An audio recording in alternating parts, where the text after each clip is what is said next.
And also you can take advantage of our 23 online churches. Wow, which are available in all the major languages of India. And apart from that, we have 3 special churches. One is for teenagers called Tufani and Gyani Teens. One is for children, Online Children Church. And apart from that, we have a special program for deaf and dumb. Apart from that, you can watch them in Odia, Telugu, Tamil, Gujarati, Kannada, Tulu, English, Hindi, Chhattisgarhi, Rathori Bareli, Assamese, Marathi, Punjabi, Nepali, Konkani, Malayalam, Sindhi, Bhojpuri, Bengali, and in Malwani. Thank you. God bless you.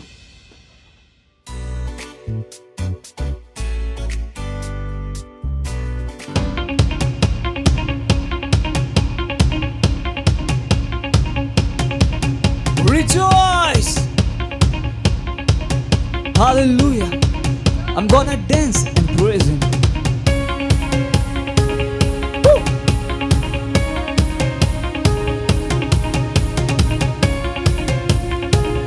Hey, hey, hey!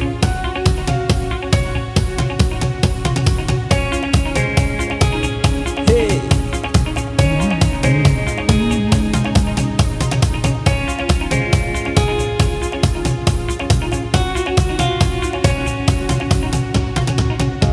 I'm gonna dance and praise Him. It doesn't matter what comes my way. The greater one lives inside of me. His name is Jesus. I'm born a winner, more than victorious. I'm a heir of His kingdom, filled with the Holy Ghost.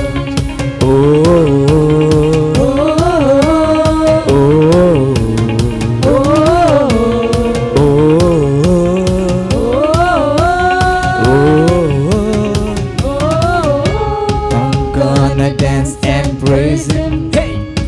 It doesn't matter what comes my way. The greater one lives inside of me. And His name is Jesus.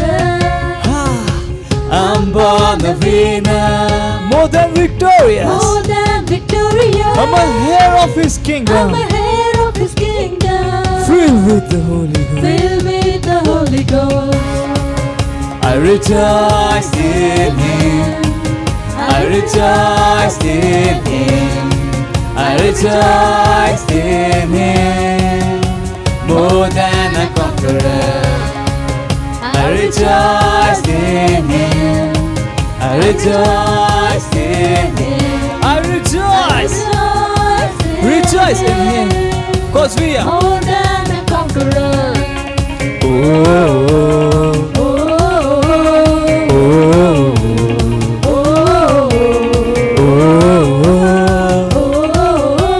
oh, no weapon formed against me, hey, shall never prosper. The greater one lives inside of me, and His name is Jesus. I am born I'm born a winner, more than victorious. more than victorious. Hey! I'm a heir of His kingdom, filled with the Holy Ghost. Oh, oh, oh,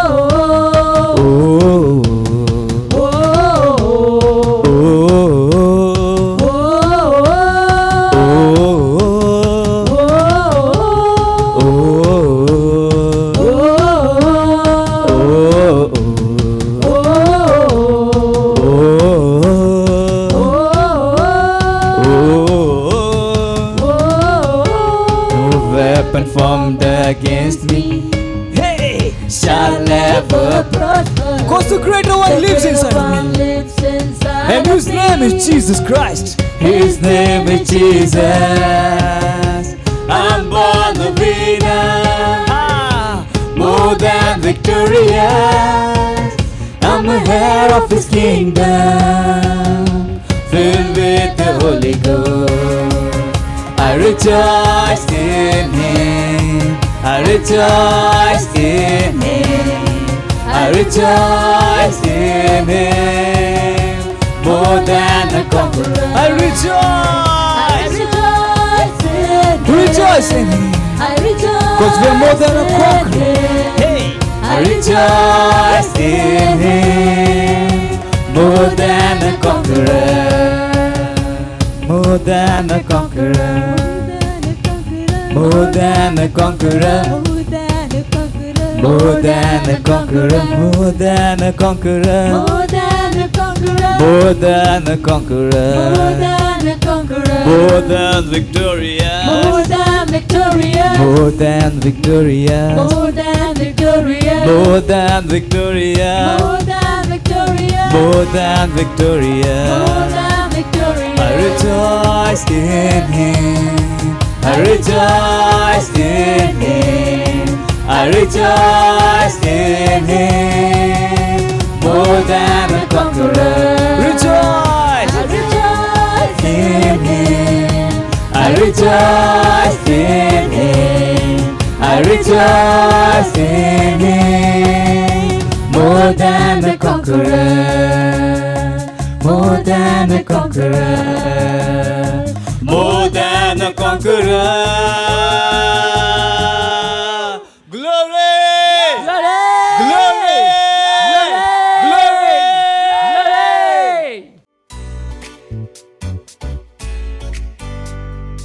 hallelujah, praise the lord. എല്ലാവർക്കും യേശു ക്രിസ്തുവിന്റെ നാമത്തിൽ എൻ്റെ സ്നേഹവന്ദനം. First prayer verse സക്കറിയ 10:1. പിൻമഴയുടെ കാലത്ത് യഹോവയുടെ മഴയ്ക്ക് അപേക്ഷിപ്പീൻ.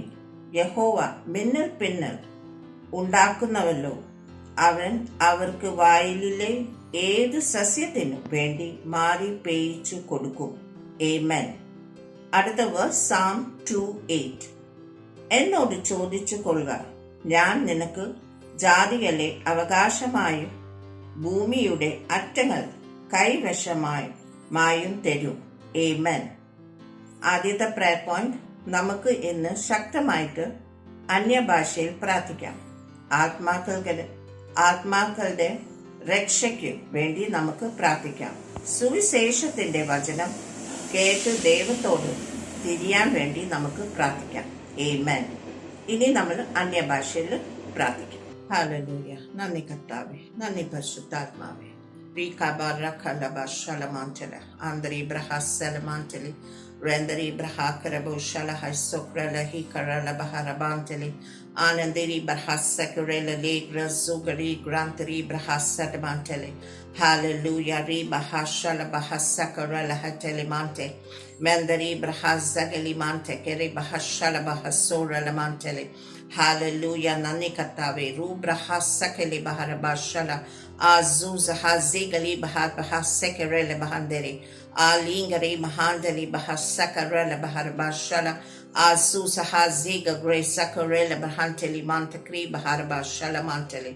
Hallelujah, hallelujah. Rigra Hashaka Alu Zagali Mante Mandari Brahasakali Mantela Adura Baharaba Alu Zagarela Baharaba Shakirela Bahasundari Bahanteli Ribrahanderi Bahashala Grantare Brahasake Hazza As Zigali Mashala Le Gruzagare Gruzala Baharaba Shalabondari An Sagari La Mahandari Baharabaha Shakala Bahasaka Azigali Mahashala Mahan Andari Brahashala Bahar Ru Brahasake An Zagarela Manteli.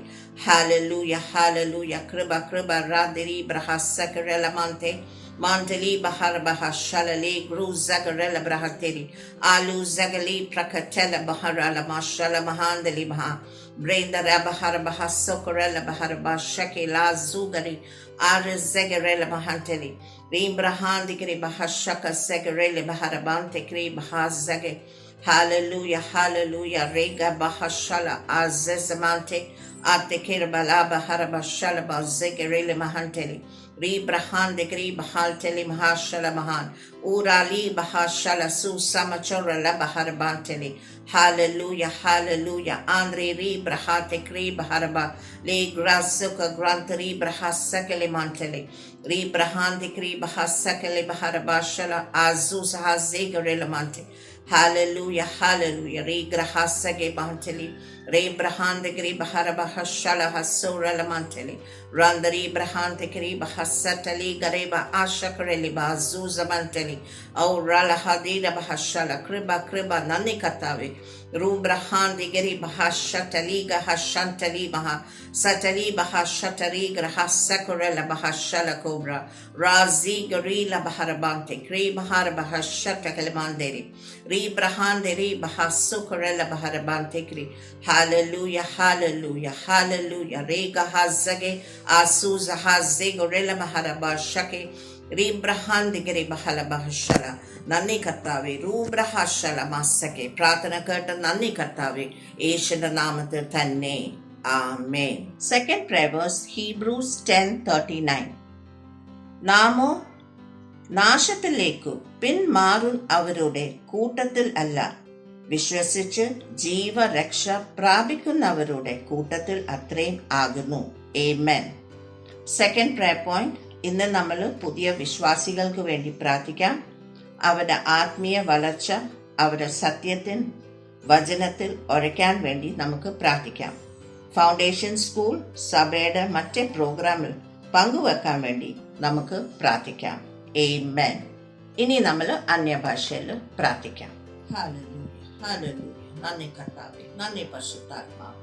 Rikabara kalabashala mantala atukreba hasakrela maharam arula mahandari bahara boshala bahasekrela mantali alu zagarila bahara bashala mantali hila bahara bahoshala mantali Ribrahandere bahara bashala bazugarila mahandere an segarila hashaka sala bahara bashara bahasu brahadiri le gru zagarila bahara bashala alu zagali bahala prakatela brahandere Ribrahandere bahara bahoshala masura lamanteli anandari brahadi de bahakara bashala bazugara lamanteli Rindara brahakala bahashala bazu brahadiri bahara bahashala Grantari braha zagali mantela alu zagari bahara shala mantele mahan urale behi shala baha Re brahadi da bahatele mashala Rendari braha zagali mantele anda kri baha sataman kare bahi kalabu shala mantele Re brahandari bahara bashala asu zamantele asu zahazege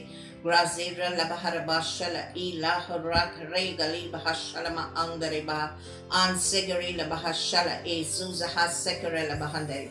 Hallelujah, hallelujah. Re brahante la bahasakara la mantele grantari brahasagale lu shakara la hozagari la bahara bashala mantele rendara bahara banteke radari bahaka shala bahasubra la mantele.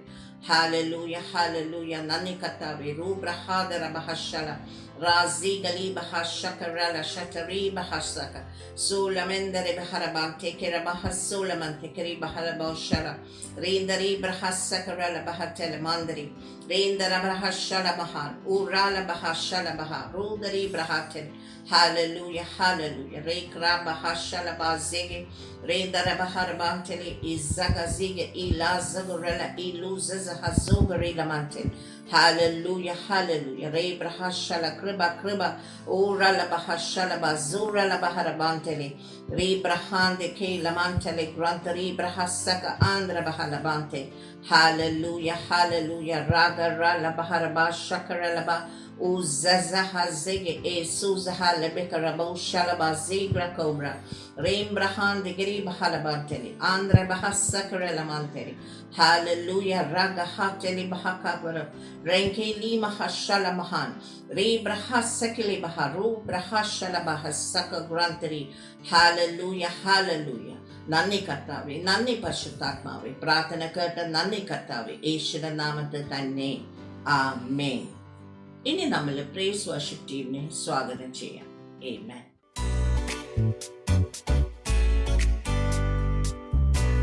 Hallelujah.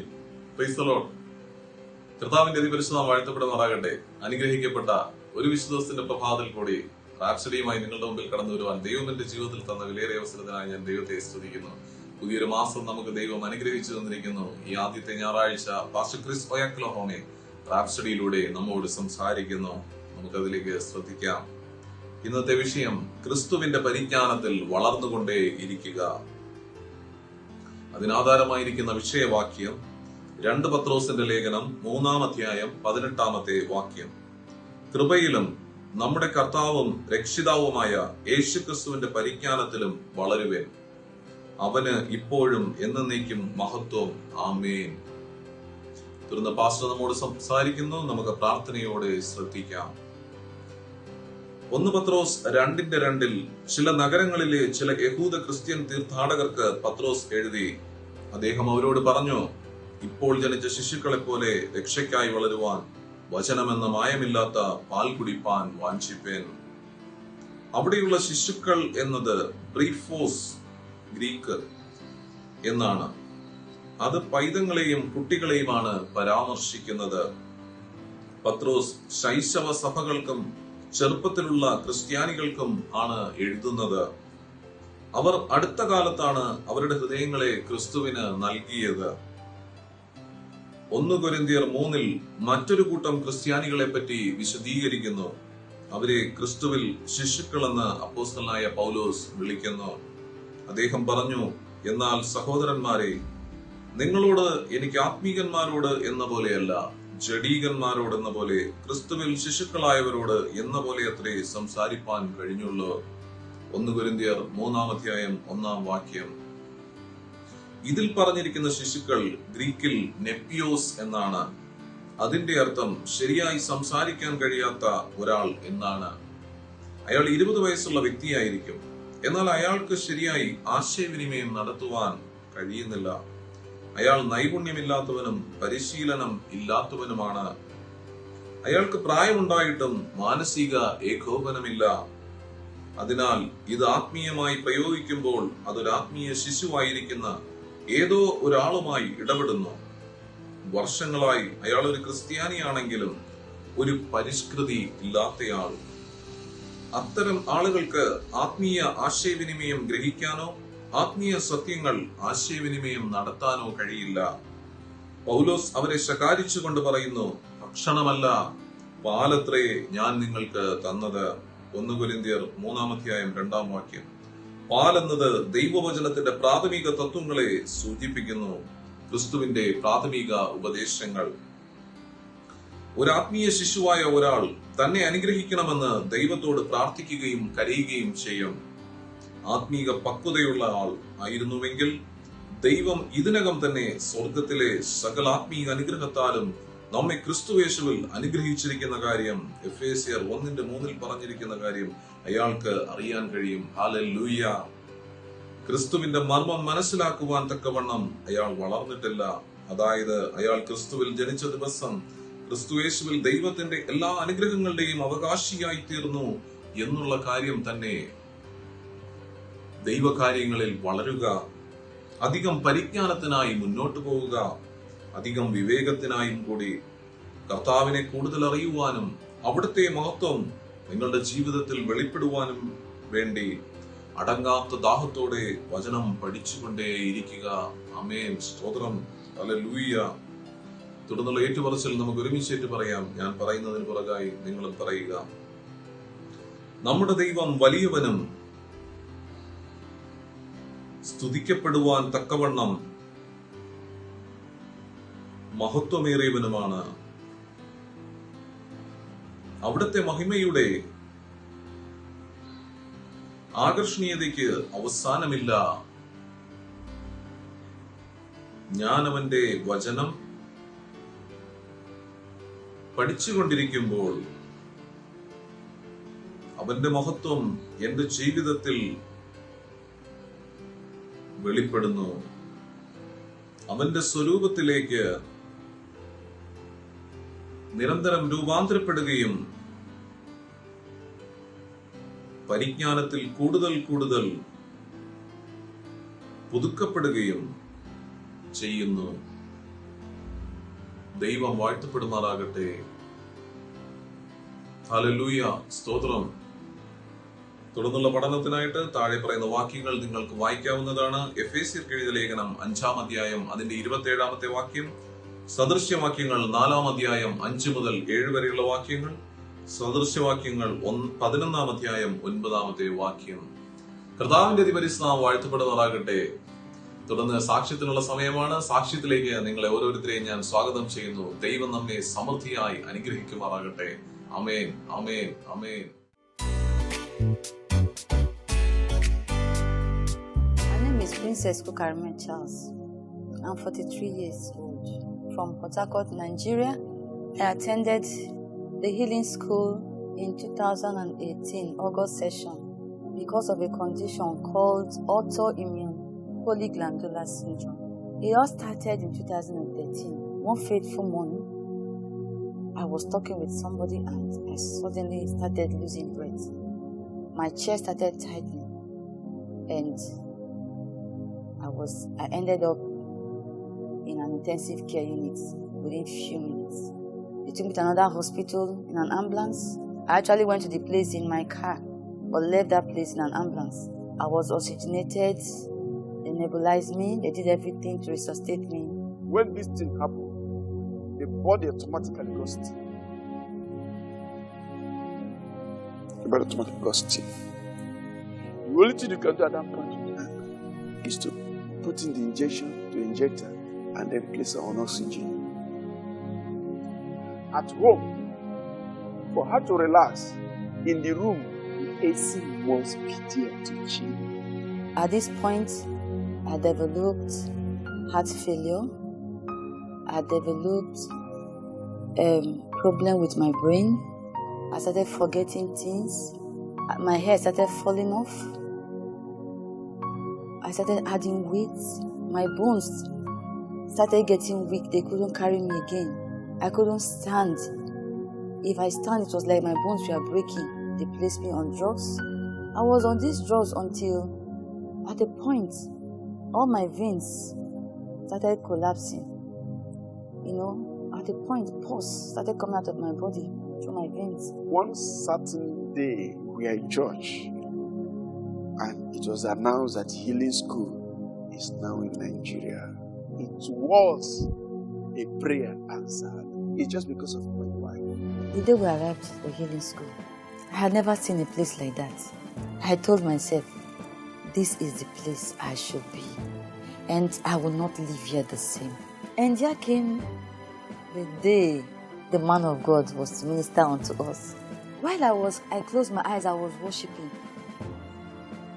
I heard this shouting ovation. People were screaming. When I opened my eyes, behold, Pastor was in the auditorium. I screamed for joy. And Pastor started ministering to people. The power of God took over the service.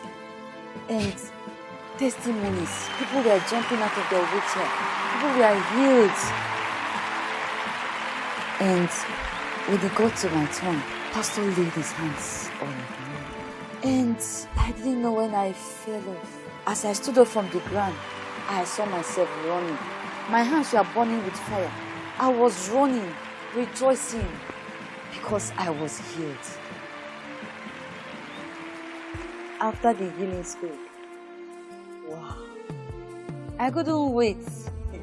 I went to see my doctor. That very hospital I was admitted last. This period I was sick, I attended 10 different hospitals. So I went to the last one where I was really bad. The doctor saw me.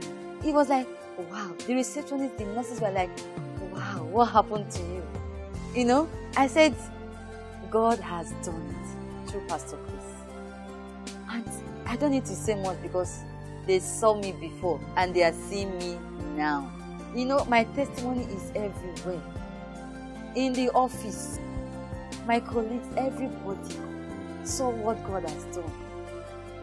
As a nurse, my testimony has changed lives.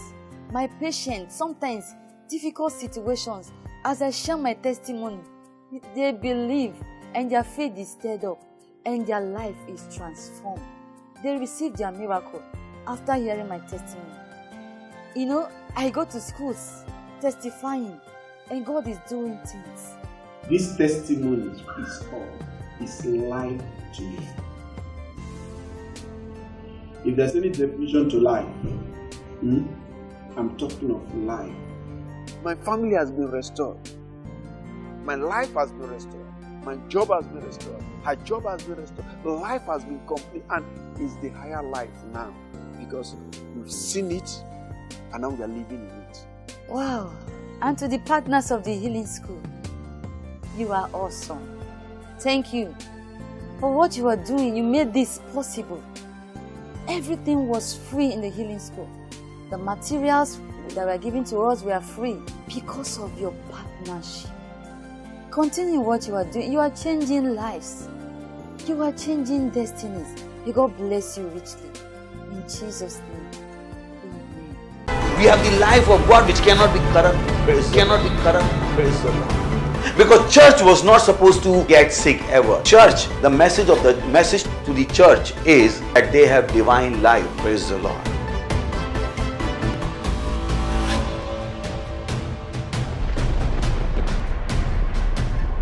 Jesus said, not mine but thine be done. Do you ask God that what you are doing, should you be doing it or not? Many don't have that consciousness. God wants you to live according to His will. Bible says those who are living, they should not live for themselves, but to Him for who died for them and who has purchased them.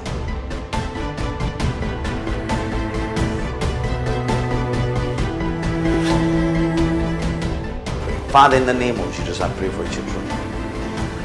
I speak health. I speak healing in their bodies in the name of Jesus.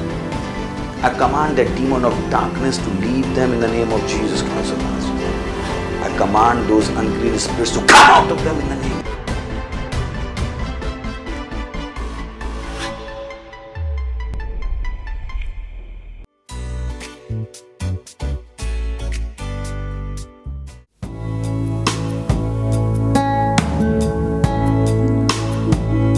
O shepherd of my soul,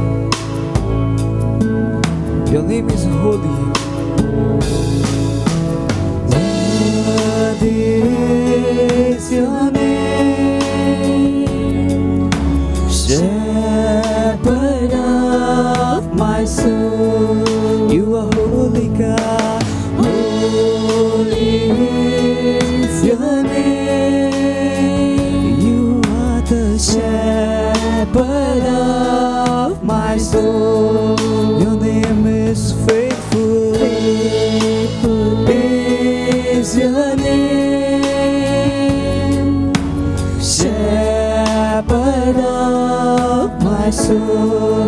Righteous God, righteous is your name. You are the shepherd of my soul. For your word will never fail, and on this I stand secure. You fulfill every promise of your word. All my past you rolled away. All my past you rolled You remember away. no sins. You remember sins no more. My shepherd. Shepherd of my soul. Hey. For your word will never fail, and on this I stand secure. You fulfill every promise of your word. All my past you roll away. You remember sins no more. Shepherd of my soul. Your name is Jesus. Jesus is your name. Shepherd of my soul. Savior God, Savior is your name. You are the shepherd of my soul. For your word will never fail, and on this I stand secure. You fulfill every promise of your word. All my past you roll away. You remember sins no more. Shepherd of my soul. For your word will never For fail, your word will never and on this I stand secure, O Lord. You fulfill every promise of your word. All my past you rolled away. All my past you rolled You remember no away. sin. You remember sins no more. Shepherd of my soul, sing shepherd, Shepherd of my soul. Jesus. Shepherd of my soul. You are Lord, Shepherd of my soul. yes you are shepherd of my soul, righteous God, shepherd of My soul. be faithful, Shepherd of my soul. Shepherd of my soul. Jesus, Shepherd of my soul.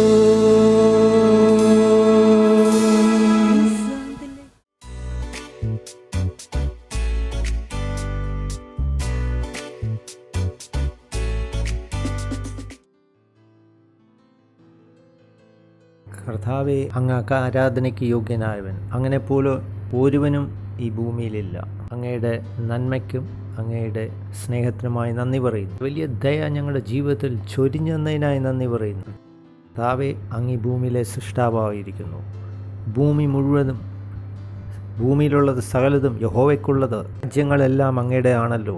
എല്ലാവരും അങ്ങയുടെ കൈകളുടെ പ്രവൃത്തിയല്ലയോ. അങ്ങയുടെ ആത്മാവിനാൽ നന്ദി പറയുന്നു. അങ്ങയുടെ വചനത്തിനായി നന്ദി പറയുന്നു. വചനം ഞങ്ങളുടെ ജീവിതത്തിൽ പ്രവർത്തിച്ചുകൊണ്ടിരിക്കുന്നു. വചനത്തിന് ജീവനുണ്ട്, ശക്തിയുണ്ട്. അത് ഞങ്ങളെ നിയന്ത്രിക്കുന്നു, ഞങ്ങളെ വഴി നടത്തുന്നു. അത് ഞങ്ങളുടെ മേൽ വാഴുകയാണ്. അവ ഞങ്ങളുടെ കണ്ണുകളെ തുറന്നതിനായി നന്ദി പറയും. വചനത്തിൻ്റെ സത്യങ്ങളെ ബോധിപ്പിച്ചു തന്നതിനായി സ്തോത്രം പറയും. വചനം ചെയ്യുന്നവരായി ഞങ്ങൾ മാറട്ടെ. ഇന്ന് പകൽ ഒരു സത്യം വിളിച്ചു പറയുന്നു. ദൈവത്തിൻ്റെ ജ്ഞാനം ഭൂമിയിലെല്ലായിടത്തും പരന്നുകൊണ്ടിരിക്കുക. വെള്ളം സമുദ്രത്തിന്മേൽ നിറഞ്ഞു നിൽക്കുന്നത് പോലെ അങ്ങയെക്കുറിച്ചുള്ള പരിജ്ഞാനം ഭൂമിയിലെല്ലായിടത്തും പറന്നു പോവുകയാണ്. എൻ്റെ വലിയ നാമം ഇന്ത്യ മഹാരാജ്യത്തിന് മേൽ ഞങ്ങൾ പ്രഖ്യാപിക്കുകയാണ്. മഹാരാഷ്ട്രയിൽ, മുംബൈയിൽ, ഇന്ത്യ മഹാരാജ്യത്തിലുള്ള സകല ജില്ലകളിലും യേശുവിൻ്റെ നാമം പടർന്നു പിടിക്കട്ടെ. എല്ലാ ദൈവവചന നേതൃത്വത്തിലുള്ള സകലരും അങ്ങയുടെ നാമത്തിൻ്റെ ശക്തിയാൽ നയിക്കപ്പെടട്ടെ. അവരുടെ ദുഷ്ടകരം ഞങ്ങൾ അറുത്ത് കളയുന്നു. ലോക്ക്ഡൗണുകളും നിയന്ത്രണങ്ങളും എല്ലാം മാറട്ടെ. അങ്ങയുടെ ദൈവത്തിൻ്റെ മാറ്റമില്ലാത്ത വചനം എല്ലാ സ്ഥലങ്ങളിലും പടർന്നു പിടിക്കട്ടെ. അതേ പിതാവേ, അതേ പിതാവേ, ദുഷ്ടന് തക്ക പ്രതിഫലം നീ കൊടുക്കണേ എന്ന് പ്രാർത്ഥിക്കുന്നു. യേശുവിൻ്റെ നാമത്തിൽ പ്രാർത്ഥിക്കുന്നു. അതേ പിതാവേ, അതേ പിതാവേ, നന്ദി പിതാവേ, നന്ദി പിതാവേ, യേശുവിൻ നാമത്തിൽ തന്നെ ആമേൻ. ദയവായി എല്ലാവർക്കും ഇരിക്കാം. മനോഹരമായ ഞായറാഴ്ച ശുശ്രൂഷയിലേക്ക് എല്ലാവർക്കും ഹാർദമായ സ്വാഗതം. ദൈവത്തിന് സ്തോത്രം. ഞങ്ങൾ കർത്താവിന് പ്രത്യേകം നന്ദി പറയുന്നു, ഈ അവസരം ഞങ്ങൾക്ക് നൽകിയതിനായി. അങ്ങയുടെ വചനം സംസാരിപ്പാൻ ഭൂമിയും ഇരുട്ടിൻ്റെ അധീനതയിൽ കിടക്കുമ്പോൾ ദൈവം നമുക്ക് ദൈവത്തിൻ്റെ വചനം പങ്കുവെക്കുവാൻ തന്ന സൗകര്യത്തിനും സ്നേഹത്തിനുമായി നന്ദി പറയും. ദിവസം നമ്മെ പഠിപ്പിക്കുന്നു, വെളിച്ചം ഇരുളിൽ ഉദിക്കുന്നു, ഇരുളോ അതിനെ അറിഞ്ഞില്ല. ദൈവത്തിന് മാറ്റമില്ലാത്ത വചനം നമ്മുടെ ജീവിതത്തിൽ നിവൃത്തിയാവുന്നതാണ് ഏറ്റവും വലിയ മനോഹരമായ കാഴ്ച. അതാണ് വെളിച്ചം. കർത്താവ് തൻ്റെ ശിഷ്യന്മാരോട് അങ്ങനെ തന്നെയാണ് പ്രാർത്ഥിച്ചത്. പിതാവായ ദൈവത്തിൻ്റെ ഹിതം നിങ്ങളുടെ ജീവിതത്തിൽ നിറവേറാൻ താൻ ആ പ്രാർത്ഥന തൻ്റെ ശിഷ്യന്മാരെ പഠിപ്പിച്ചു. ഹിതം വരണമേ, ആകാശത്തിലെ പോലെ ഭൂമിയിലും അങ്ങയുടെ ഹിതം നടക്കണമേ. പ്രാർത്ഥന എത്ര മനോഹരമായിരിക്കുന്നു. അപ്പോഴൊക്കെയോ നിങ്ങളുടെ ജീവിതത്തിൽ ദൈവവചനം നിവൃത്തിയായി വരുന്നുണ്ടോ? ആ സമയങ്ങളിലൊക്കെ നിങ്ങളൊരു ശരിക്കും ഒന്ന് ആഘോഷിക്കണം, ഒട്ടി ആഘോഷിക്കണം. എല്ലാവരും അടച്ചു പൂട്ടിയിരിക്കുമ്പോൾ നാം ആഘോഷിക്കുകയാണ് ദൈവത്തെ. ആരും അടഞ്ഞിരിക്കുമ്പോൾ, അടച്ചു പൂട്ടിയിരിക്കുമ്പോൾ നാം തുറന്നു ദൈവത്തെ മഹത്വപ്പെടുത്തുകയാണ്. ആദ്യമായി കടന്നു വരുന്നവർ ഈ പ്രാവശ്യം ധാരാളം പേര് നമുക്കുണ്ട്. ആദ്യമായിട്ട് വരുന്നവർ ഇപ്പോൾ വരണ്ട എന്ന് പറയുമ്പോൾ ഏതായാലും ആദ്യമായി കടന്നു വരുന്നവർ തന്നെ വരുന്നു. ദൈവത്തിന് മഹത്വം കൊടുക്കേണ്ട കാര്യമാണ്. ദൈവം ചിലവരെ കൊണ്ടുവരുന്നു. വലിയ ആശ്ചര്യപ്പെടേണ്ട കാര്യമില്ല. ഇതുപോലെ ജീവിക്കാൻ ദൈവം നമ്മെ വിളിച്ചിരിക്കുകയാണ്. കഴിഞ്ഞ ആഴ്ച നമ്മൾ തുടങ്ങി വെച്ച വിഷയം എന്തായിരുന്നു? ഓർക്കുന്നുണ്ടോ? വെളിച്ചത്തിൻ്റെ മക്കളെ പോലെ നടക്കുക. അതായിരുന്നു ഞങ്ങൾ ചിന്തിച്ചുകൊണ്ടിരുന്ന വിഷയം. അവിടുന്ന് തന്നെ നമുക്ക് തുടരാം. എഫെസ്യ ലേഖനം 5-ാം അധ്യായത്തിൻ്റെ 8-ാം വാക്യം. ഞാൻ ആഗ്രഹിക്കുന്നു അതിൽ നിന്ന് തന്നെ പൂർത്തീകരിക്കുവാനോ. നേരത്തെ നിങ്ങൾ ഇരുളിലായിരുന്നു, പക്ഷെ ഇപ്പോഴോ നിങ്ങൾ വെളിച്ചത്തിൻ്റെ മക്കളായി മാറിയിരിക്കുന്നു. അതുകൊണ്ട് നിങ്ങൾ വെളിച്ചത്തിൻ്റെ മക്കളെ പോലെ തന്നെ നടക്കണം. വളരെ വ്യക്തമാണ്. നാം ജീവിക്കേണ്ട ഒരു ശൈലിയുണ്ട്, ഒരു രീതിയുണ്ട്. ലോകം ജീവിക്കുന്ന മറ്റൊരു രീതിയും കൂടിയുണ്ട്. വെളിച്ചത്തിൻ്റെ മക്കളെ പോലെ ജീവിക്കുക, പ്രതികരിക്കുക, സംസാരിക്കുക. ഒരിക്കലും അവിശ്വാസികളെപ്പോലെ നിങ്ങൾ ജീവിക്കരുത്. ദൈവത്തിന് സ്തോത്രം. ദൈവത്തെ അറിയാത്ത പോലെ ആളുകൾ ജീവിക്കുന്നത് പോലെ നിങ്ങൾ ഒരിക്കലും ജീവിക്കരുത്.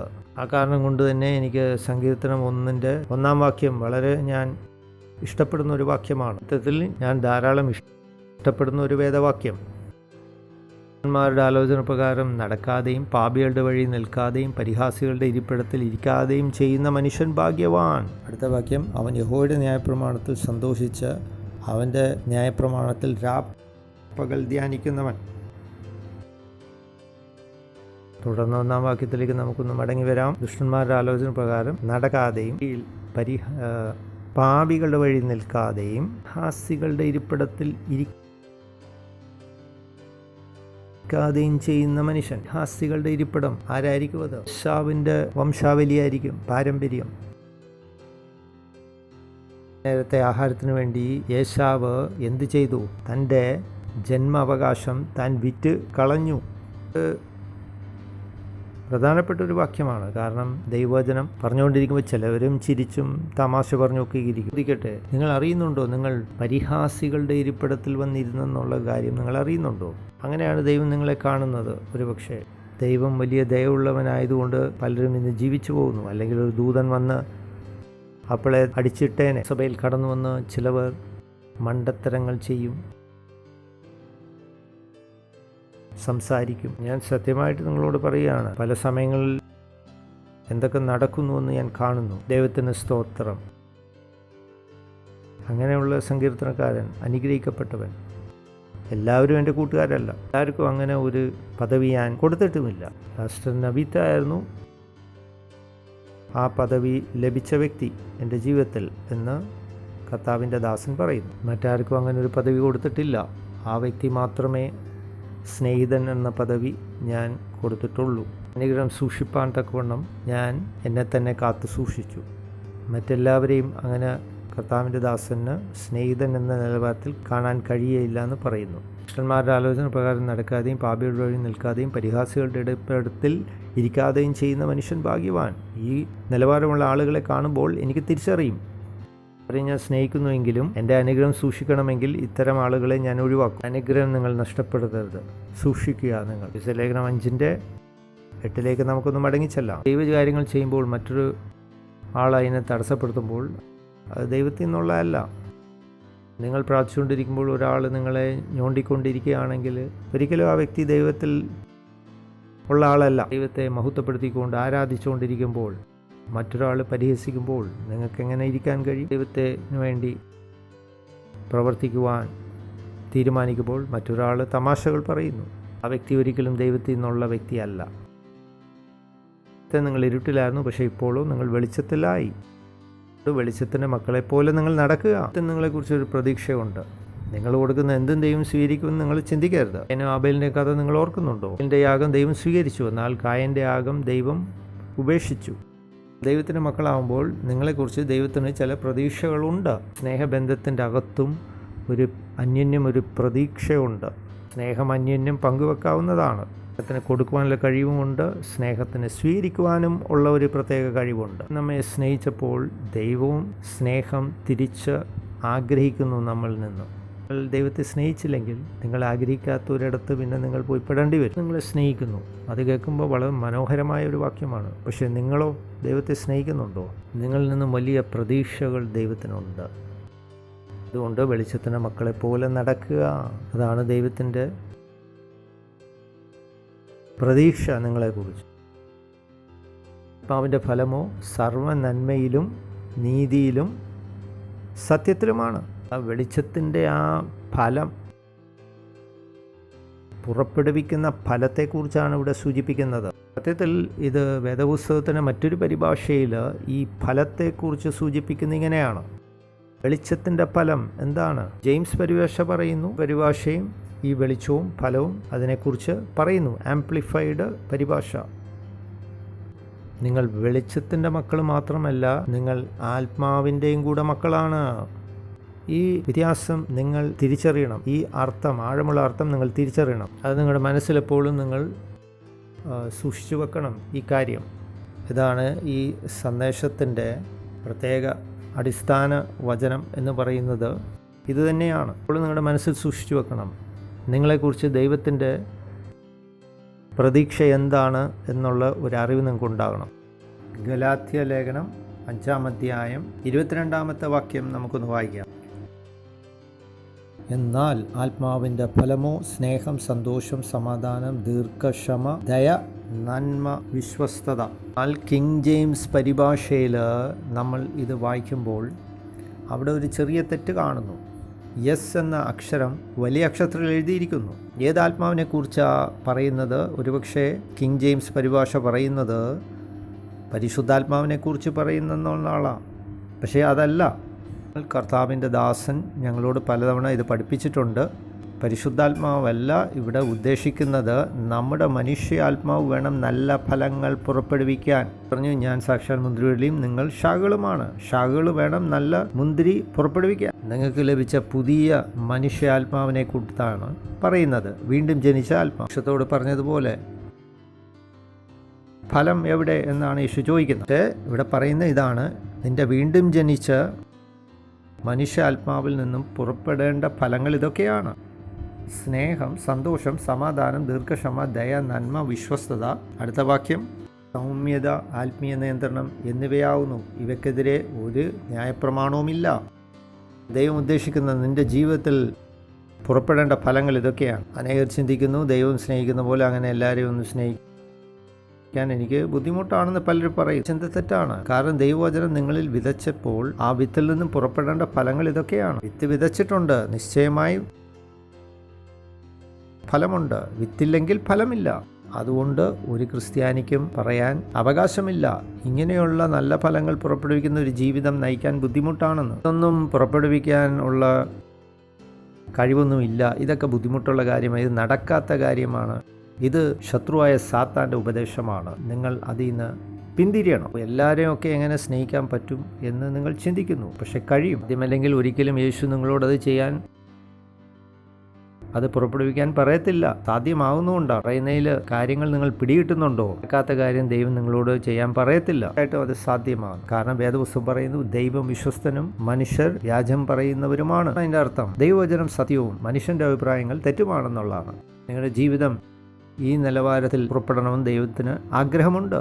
സൗമ്യത, ആത്മീയ നിയന്ത്രണം എന്നിവയെ ആകുന്നു. ഇവയ്ക്കെതിരെ ഒരു ന്യായപ്രമാണവുമില്ല. ഇത്തരം മനോഹരമായ ഫലങ്ങൾ നിങ്ങളുടെ ജീവിതത്തിൽ പുറപ്പെട്ടു വന്ന് മറ്റുള്ളവർ കാണുമ്പോൾ ആർക്കും നിങ്ങളെ കുറ്റം വിധിക്കാൻ കഴിയുകയില്ല. ശത്രുവായ സാത്താൻ പോലും നിങ്ങൾക്കെതിരെ ഒന്നും പറയാൻ കഴിയുകയില്ല. ഇങ്ങനെയുള്ളവരുടെ എതിരെ ഒരു നിയമവുമില്ല. ദൈവത്തിന് സ്തോത്രത്തിനെതിരെ ഒരു ന്യായപ്രമാണവുമില്ല. വഴക്കുണ്ടാക്കുന്നതിനെതിരെ നിയമമുണ്ട്. ഭയക്കുന്നതിനെതിരെ നിയമമുണ്ട്. സൗമ്യത, സമാധാനം, ദീർഘക്ഷമ ഇവർക്കെതിരെ ഒന്നും ന്യായപ്രമാണമില്ല. അതുകൊണ്ട് നല്ല ഫലങ്ങൾ നിങ്ങൾക്ക് പുറപ്പെടുവിച്ചൂടാ. നല്ല ഫലങ്ങൾ പുറപ്പെടുവിക്കുന്നെങ്കിൽ ഒരു പ്രമാണം നിങ്ങൾക്കെതിരെ നിൽക്കയില്ല. നിങ്ങൾക്കെതിരെ ന്യായം വിധിക്കുവാൻ കഴിയുന്നതല്ല. നിങ്ങൾ എന്നോടൊപ്പം ഉണ്ടോ? ആർക്കും എന്നെ കുറ്റം വിധിക്കുവാനോ ന്യായം വിധിക്കുവാനോ കഴിയുകയില്ല. ദൈവത്തിന് സ്തോത്രം. ഹാലേലൂയ. തിരിച്ചു പോകാൻ നമുക്ക് 10-ാമത്തെ വാക്യത്തിലേക്ക്. തിരിച്ച് നമ്മൾ എഫെസ്യർ 5:10 നമുക്ക് പോകാം. കർത്താവിന് പ്രസാദമുള്ളത് എന്തെന്ന് പഠിക്കുവാൻ ശ്രമിക്കുകയും. ഇത് തന്നെയാണ് നമ്മൾ നേരത്തെ റോമാലേഖനം 12 1-2 വായിച്ചത്. മനോഹരമായിരിക്കുന്നു. റോമാലേഖനം 12:1-2. സഹോദരന്മാരെ, ഞാൻ ദൈവത്തിൻ്റെ കാരുണ്യം മൂലം നിങ്ങളെ പ്രബോധിപ്പിക്കുന്നു. നിങ്ങൾ ആത്മീയ ആരാധനയ്ക്കായി നിങ്ങളുടെ ശരീരങ്ങളെ ജീവനും വിശുദ്ധിയും ദൈവത്തിന് പ്രസാദമുള്ള യാഗമായി സമർപ്പിക്കുകയും ഈ ലോകത്തിന് അനുരൂപമാകാതെ നന്മയും പ്രസാദവും പൂർണ്ണതയുള്ള ദൈവഹിതം ഇതെന്ന് തിരിച്ചറിഞ്ഞ് മനസ്സ് പുതുക്കി രൂപാന്തരപ്പെടുവീൻ. ദൈവപ്രസാദമുള്ള പദം അവിടെ ഉപയോഗിച്ചിട്ടുണ്ട്. ദൈവഹിതം മാത്രം അറിഞ്ഞാൽ പോരാ, ദൈവഹിതം ഇന്നതെന്ന് തെളിയിക്കണം, അത് കാണിച്ചു കൊടുക്കണം ലോകത്തിന്. നിങ്ങൾ ഒരു രാജ്യത്ത് നിന്ന് മറ്റൊരു രാജ്യത്തേക്ക് യാത്ര ചെയ്യുമ്പോൾ ആ രാജ്യത്ത് നിങ്ങൾ എത്തിക്കഴിയുമ്പോൾ നിങ്ങളുടെ കൈവശമുള്ളതൊക്കെയും പെട്ടിയും എല്ലാം അവർ പരിശോധിക്കും. കാരണം അവരുടെ രാജ്യത്തിൽ കൊണ്ടുവരാൻ പാടില്ലാത്ത ചിലതുണ്ട്, അത് നിൻ്റെ കൈവശമുണ്ടോ എന്ന് അവർ പരിശോധിക്കും. അനുവദിക്കുന്നത് മാത്രമേ അങ്ങോട്ട് കൊണ്ടുപോകാൻ പറ്റത്തുള്ളൂ. അപ്പം നിങ്ങളെ തന്നെ തെളിയിക്കേണ്ടതാണ് നിങ്ങളുടെ കൈവശമുള്ളത് എന്തെന്ന്. മനുഷ്യർ തോന്നിയ പോലെ ജീവിക്കുന്നു, പക്ഷേ എങ്ങനെ ജീവിക്കണമെന്ന് വേദപുസ്തകം നന്നായി പഠിപ്പിക്കുന്നു. അതാണ് നമ്മുടെ ദൗത്യം. അതിനാണ് ദൈവം നമ്മെ വിളിച്ചത്. ദൈവത്തിന് പ്രസാദമുള്ളത് അതാണ്. വെളിച്ചം എന്ന് പറഞ്ഞാൽ അത് ഉത്തരവാദിത്തപ്പെട്ട ഒരു ജോലിയാണ്. അതിനൊരു ദിശയുണ്ട് വെളിച്ചത്തിന്. നിങ്ങൾ ലോകത്തിൻ്റെ വെളിച്ചമെന്ന് കർത്താവ് പറയുമ്പോൾ നിങ്ങൾ നേതൃത്വം വഹിക്കുന്ന ഒരു വ്യക്തിയാണ്. അങ്ങനെയാണ് ദൈവം നിങ്ങളെ കാണുന്നത്. നേതൃത്വത്തിലുള്ളവൻ ദൈവത്തിൻ്റെ ഹിതം, പൂർണ്ണഹിതം അറിയണം. ആ പൂർണ്ണഹിതം മറ്റുള്ളവർക്ക് കാണിച്ചു കൊടുക്കണം. യഥാർത്ഥ ഉത്തരവാദിത്തമുള്ള ലീഡർ, നേതൃത്വത്തിലുള്ള വ്യക്തി അതാവുന്നു. നിങ്ങൾക്ക് അങ്ങനെ വെറിക്കൂത്തും മറ്റു കാര്യങ്ങളിലൊന്നും ചേരാൻ സാധ്യമല്ല. ഈ വ്യക്തി അങ്ങനെ ചെയ്തുകൊണ്ട് ഞാനും ആ തമാശകളിൽ ചേർന്നു. ആ വ്യക്തി ഒരു താണ നിലവാരത്തിൽ പ്രവർത്തിച്ചുകൊണ്ടിരുന്നു. നിങ്ങൾ ആ താണ നിലവാരത്തിൽ നിങ്ങളെ തന്നെ താഴ്ന്നു പോയി. അതാണ് സംഭവിച്ചത്. തെറ്റായ മാർഗത്തിൽ പോകുന്നവരെ നിങ്ങൾ ചൂണ്ടിക്കാണിച്ച് അവരെ തിരുത്തേണ്ടിയിരുന്നു. ആരെങ്കിലും നിങ്ങളെ കുറ്റം വിധിച്ചെങ്കിൽ അത് ഓർത്ത് ഭാരപ്പെടേണ്ട. നിങ്ങൾ ചെയ്തതാണ് നേരായ കാര്യം. തെറ്റായ കാര്യങ്ങൾ നിങ്ങളുടെ മുമ്പിൽ പ്രത്യക്ഷപ്പെടുമ്പോൾ മേലധികാരികൾക്ക് നിങ്ങൾ ആ കാര്യങ്ങൾ ബോധിപ്പിക്കേണ്ടതാണ്. നിയമപ്രകാരം തെറ്റായ കാര്യങ്ങളാണെന്ന് നിങ്ങൾക്ക് അറിയാവുന്നതുകൊണ്ട് മേലധികാരികളെ നിങ്ങൾ അറിയിക്കും. ഇനി ആരെങ്കിലും നിങ്ങളോട് ദേഷ്യം കാണിച്ചാൽ അത് സാരമില്ലെന്ന് വിചാരിക്കും. ഈ ലോകത്ത് അനുരൂപരാകാതെ നന്മയും പ്രസാദവും പൂർണ്ണതയുള്ള ദൈവഹിതം ഇന്നതെന്ന് മറ്റുള്ളവരെ അറിയിക്കുക. അത് തന്നെ നമ്മളിവിടെ ചെയ്യുന്നത്. ഈ സഭയിലൂടെ നമ്മൾ ഈ കാര്യങ്ങൾ പഠിപ്പിച്ച് അനേകരെ അറിയിക്കുന്നു. ഇതാണ് യഥാർത്ഥ ക്രിസ്ത്യ ജീവിതം. ഇതിൻ്റെ പൂർണ്ണഹിതം അറിഞ്ഞ് പഠിപ്പിച്ചു കൊടുക്കുക. അറിവില്ലായ്മയുടെ ഒരു വസ്ത്രം ധരിച്ചുകൊണ്ട് മുന്നോട്ട് പോകാൻ സാധ്യമല്ല. നമുക്ക് അജ്ഞതയിൽ ജീവിക്കാൻ സാധ്യമല്ല. ആയോ എനിക്ക് ദൈവത്തിൻ്റെ ഹിതം അറിയത്തില്ലല്ലോ എന്ന് പറയാൻ സാധ്യമല്ല. ഒരിക്കലും നിങ്ങൾ പറയാൻ ഞാൻ ദൈവത്തിൻ്റെ മകനാണ്, മകളാണ്, പക്ഷെ ദൈവഹിതം എനിക്കറിയത്തില്ല. എല്ലാ ദൈവമക്കളും ദൈവഹിതം അറിയേണ്ടതാവുന്നു. ദൈവം അത് ആഗ്രഹിക്കുന്നു നമ്മളിൽ നിന്നും. ഹിതം അറിയാൻ എളുപ്പമാണ്. ദൈവവചനം വായിച്ചാൽ മതി. ആ ദൈവവചനം വായിക്കുമ്പോൾ ദൈവഹിതം വെളിപ്പെടും. അത് ചെയ്യുക. ദൈവവചനം അനുസരിക്കാൻ ബുദ്ധിമുട്ടാണെന്ന് അനേകർ നിലവിളിക്കുന്നു. പഠിക്കേണ്ടത് ദൈവവചനത്തിന് കീഴ്പ്പെടുവാൻ, അനുസരിക്കാൻ നിങ്ങളെ തന്നെ ഏൽപ്പിച്ചു കൊടുക്കണം. ഞാനൊരാളോട് പറയുകയാണ് എഴുന്നേൽക്കാമെന്ന് പറയുമ്പോൾ അദ്ദേഹത്തിന് ഒന്നെങ്കിൽ ഇരിക്കാം അല്ലെങ്കിൽ എഴുന്നേക്കാം.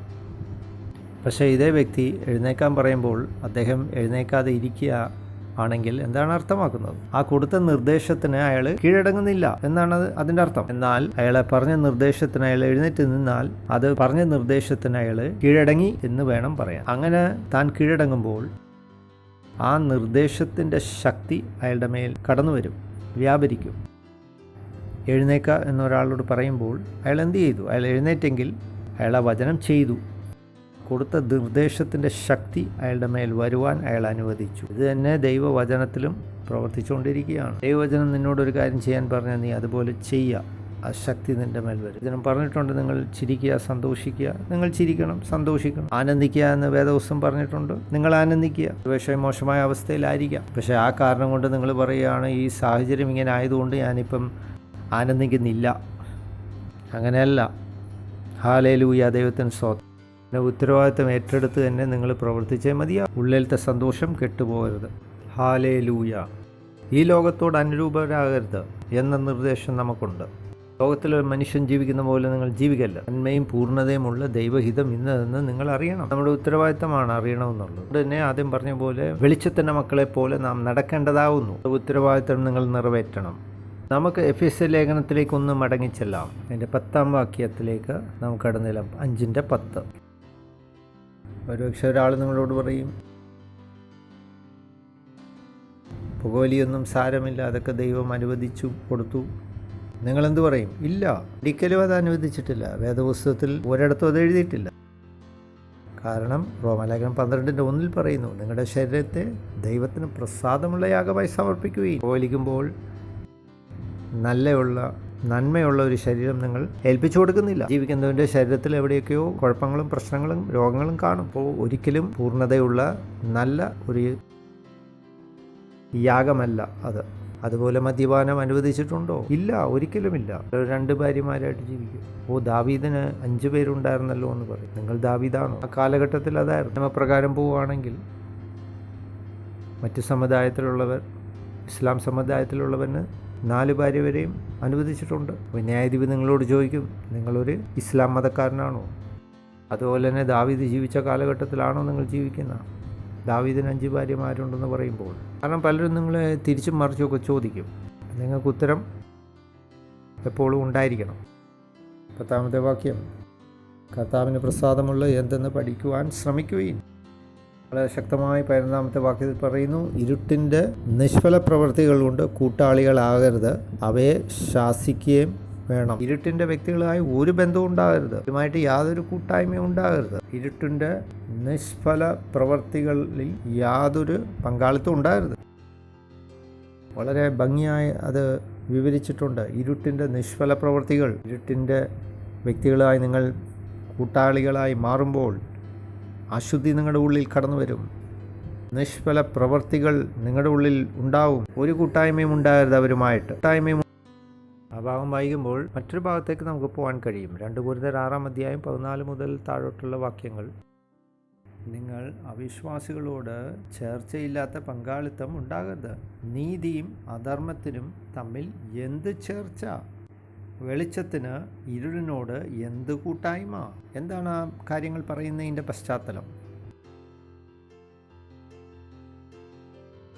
അത് വിവാഹത്തോടുള്ള ബന്ധത്തിലുള്ള കാര്യങ്ങളാണ്.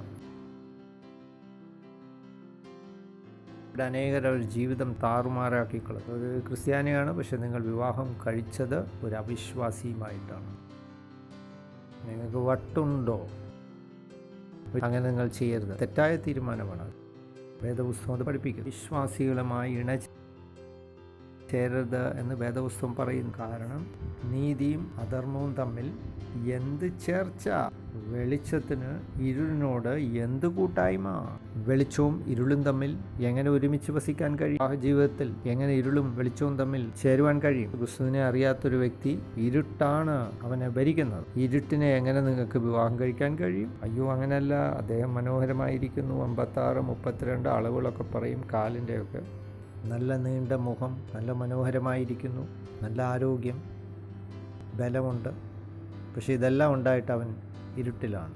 അദ്ദേഹത്തിന് പണം ഇഷ്ടം പോലും, പക്ഷേ ഇതെല്ലാം ഉണ്ടായിട്ട് പ്രയോജനമില്ല. അവൻ ഇരുട്ടിലാണ്. കൂട്ടുകാരനുണ്ട്, പക്ഷേ ഇരുട്ടിലാണ്. ബിസിനസ് ചെയ്യാൻ താല്പര്യപ്പെടുന്നു, എങ്ങനെ പ്രവർത്തിക്കാൻ കഴിയും? നിങ്ങളുടെ വ്യാപാരത്തിൽ നിങ്ങൾക്കൊരു പങ്കാളിയുണ്ട്. എന്തുകൊണ്ട് ഇരുട്ടിൻ്റെ വ്യക്തിയായി നിങ്ങൾ പങ്കാളിത്തം നടത്തി? പിശാചിൻ്റെ കെണികൾ എന്തുകൊണ്ട് നിങ്ങളുടെ ജീവിതത്തിലേക്ക് നിങ്ങൾ വലിച്ചിടുന്നു? സൊലൊമോൻ രാജാവിനെ നിങ്ങൾ ഓർക്കുന്നു? എത്ര പേര് ഓർക്കുന്നുണ്ട്? ലോകത്തിലെ വലിയ ജ്ഞാനിയായിരുന്നു, പക്ഷേ അദ്ദേഹം എങ്ങനെ മരിച്ചു? വിഗ്രഹാരാധികനായി മരിച്ചു. എന്തുകൊണ്ട് വിഗ്രഹങ്ങളെ ആരാധിക്കുന്നവനായി മാറി മരിച്ചു? കാരണം അദ്ദേഹം വിവാഹം കഴിക്കാൻ പാടില്ലാത്ത സ്ത്രീകളെ അവൻ വിവാഹം കഴിച്ചു. ഒരു അവിശ്വാസിയായിട്ട് അവൻ മരിച്ചു. അത്ര വലിയ ജ്ഞാനിയായിരുന്നു, പക്ഷേ വിഗ്രഹാരാധകനായി മരിച്ചു. ഭൂമിയിലെ ഏറ്റവും വലിയ ധനാഢ്യനായിരുന്നു ശലോമോൻ. സ്വർഗത്തിൽ അദ്ദേഹത്തെ കാണുമെന്ന് എനിക്ക് പ്രതീക്ഷയില്ല. ജീവിതം നോക്കുകയാണെങ്കിൽ സ്വർഗത്തിൽ പോയിട്ടില്ല. പുതിയ നിയമത്തിൽ ശലോമോൻ്റെ കാര്യങ്ങൾ പലയിടത്തായിട്ട് ഒരുപാട് പറഞ്ഞായിട്ട് കാണുന്നില്ല. അങ്ങനെ സ്വർഗത്തിൽ അയാൾ പോയിട്ടുണ്ടെങ്കിൽ എനിക്കത് ഒരു ആശ്ചര്യ സംഭവമാണ്. ഏതെങ്കിലും കാരണവശാൽ അദ്ദേഹം സ്വർഗത്തിൽ പോയെന്നെങ്കിൽ ഞാൻ ദൈവത്തോട് പറഞ്ഞു, കർത്താവെ, എൻ്റെ ബുദ്ധിയെ ഒന്ന് പ്രകാശിപ്പിച്ച് തരണേ ഈ വിഷയത്തിൽ. Hallelujah, hallelujah. അതുകൊണ്ട് അവിശ്വാസികളുമായി നിങ്ങൾ ഇണചേരരുത്.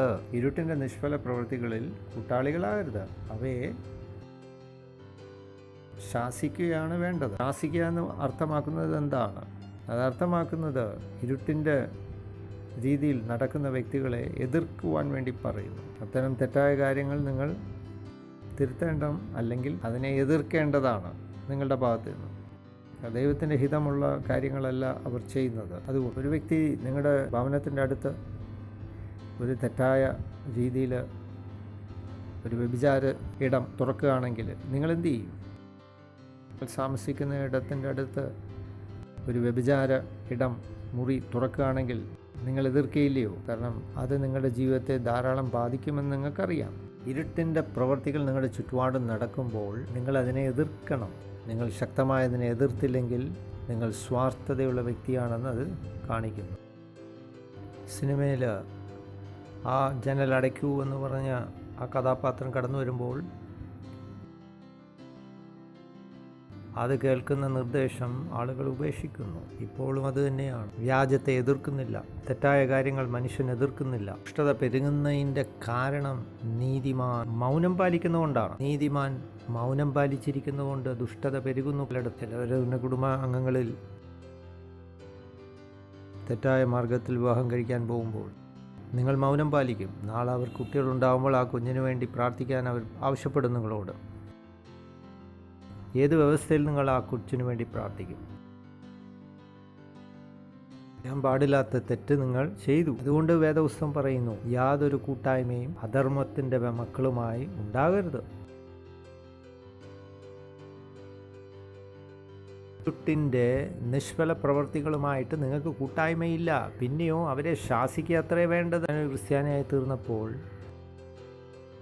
എൻ്റെ കൂട്ടുകാർ, സഹപാഠികൾ ഒരുപാട് പേര് എന്നെ വിട്ടുപോയി. കാരണം ഞാൻ മദ്യപിക്കാത്തതുകൊണ്ട്. അവർ പറഞ്ഞു,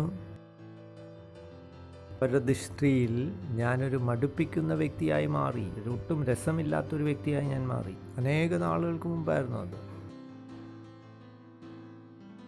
പക്ഷേ ഇന്ന് ജീവിതത്തിൻ്റെ അനേക വർഷങ്ങൾ കഴിഞ്ഞപ്പോൾ യാഥാർത്ഥ്യങ്ങൾ പലരും മനസ്സിലാക്കി ഇന്ന് വളരെ ബഹുമാനത്തോടെ എന്നോട് പ്രതികരിക്കുന്നു. ഒരു വ്യക്തി പോലും അന്നത്തെ ഇപ്പോൾ എന്നെ കാണുമ്പോൾ പറയാറില്ല മദ്യപിക്കാൻ പോകാമെന്നോ ക്ഷണിക്കുകയോ പറയുകയോ യാതൊന്നും ചെയ്തിട്ടില്ല. പുകവലിക്കോ മറ്റൊന്നിനും വിളിക്കാറില്ല. അവരെൻ്റെ നല്ല സഹപാഠികളെന്ന് എനിക്ക് പറയാൻ സാധ്യമല്ല. പക്ഷേ എൻ്റെ പഴയ കൂട്ടുകാർ അത്രമാത്രം. ഇരുട്ടിൻ്റെ നിഷ്ഫല പ്രവൃത്തികളുമായി നിങ്ങൾക്ക് കൂട്ടായ്മ ഉണ്ടാകരുത്. പിന്നെയോ അവയെ ശാസിക്കത്രേ വേണ്ടത്. അവർ പെരുമാറുന്നത് പോലെ നിങ്ങൾക്ക് ഒരിക്കലും പെരുമാറുവാൻ കഴിയുന്നതല്ല. വാക്യം എന്താ പറയുന്നത്?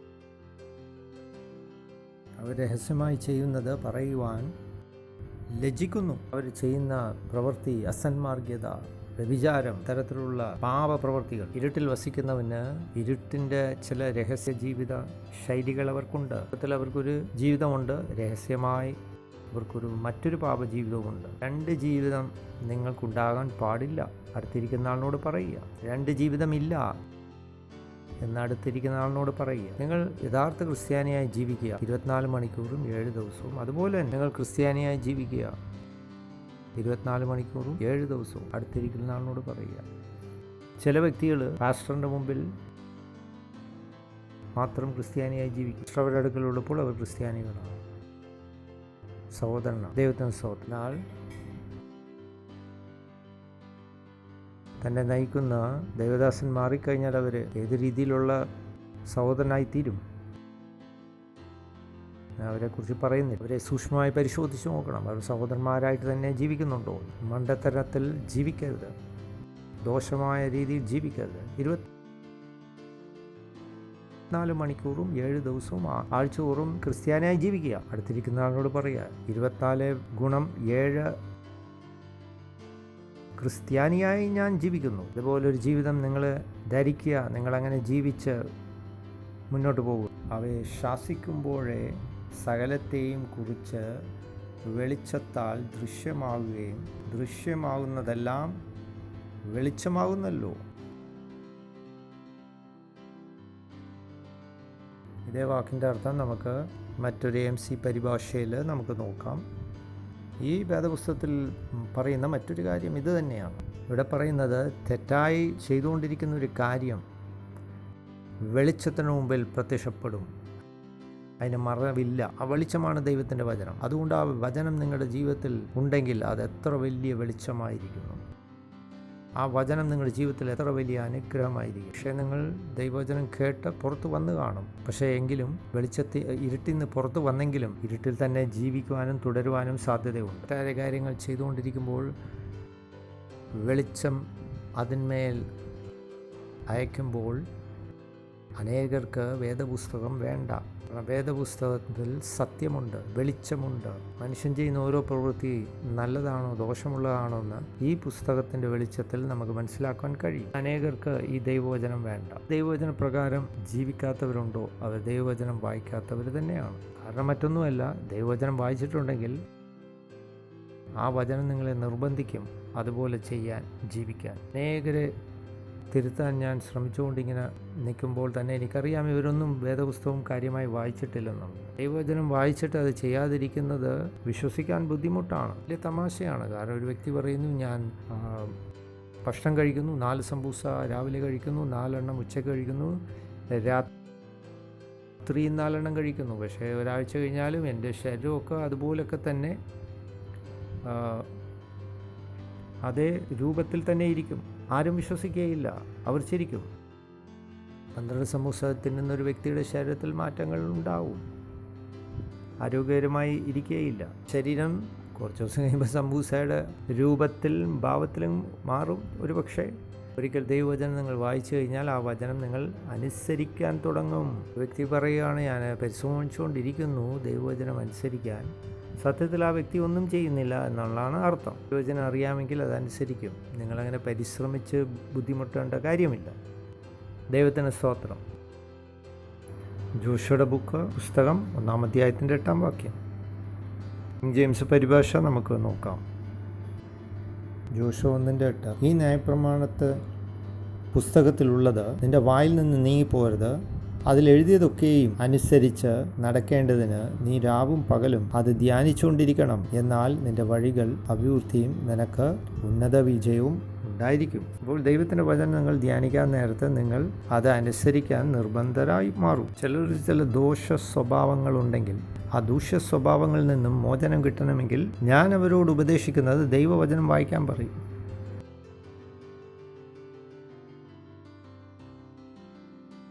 അത് വായിച്ചു കഴിയുമ്പോൾ പിന്നെ അതനുസരിക്കാൻ അവരെ നിർബന്ധിക്കും വചനം.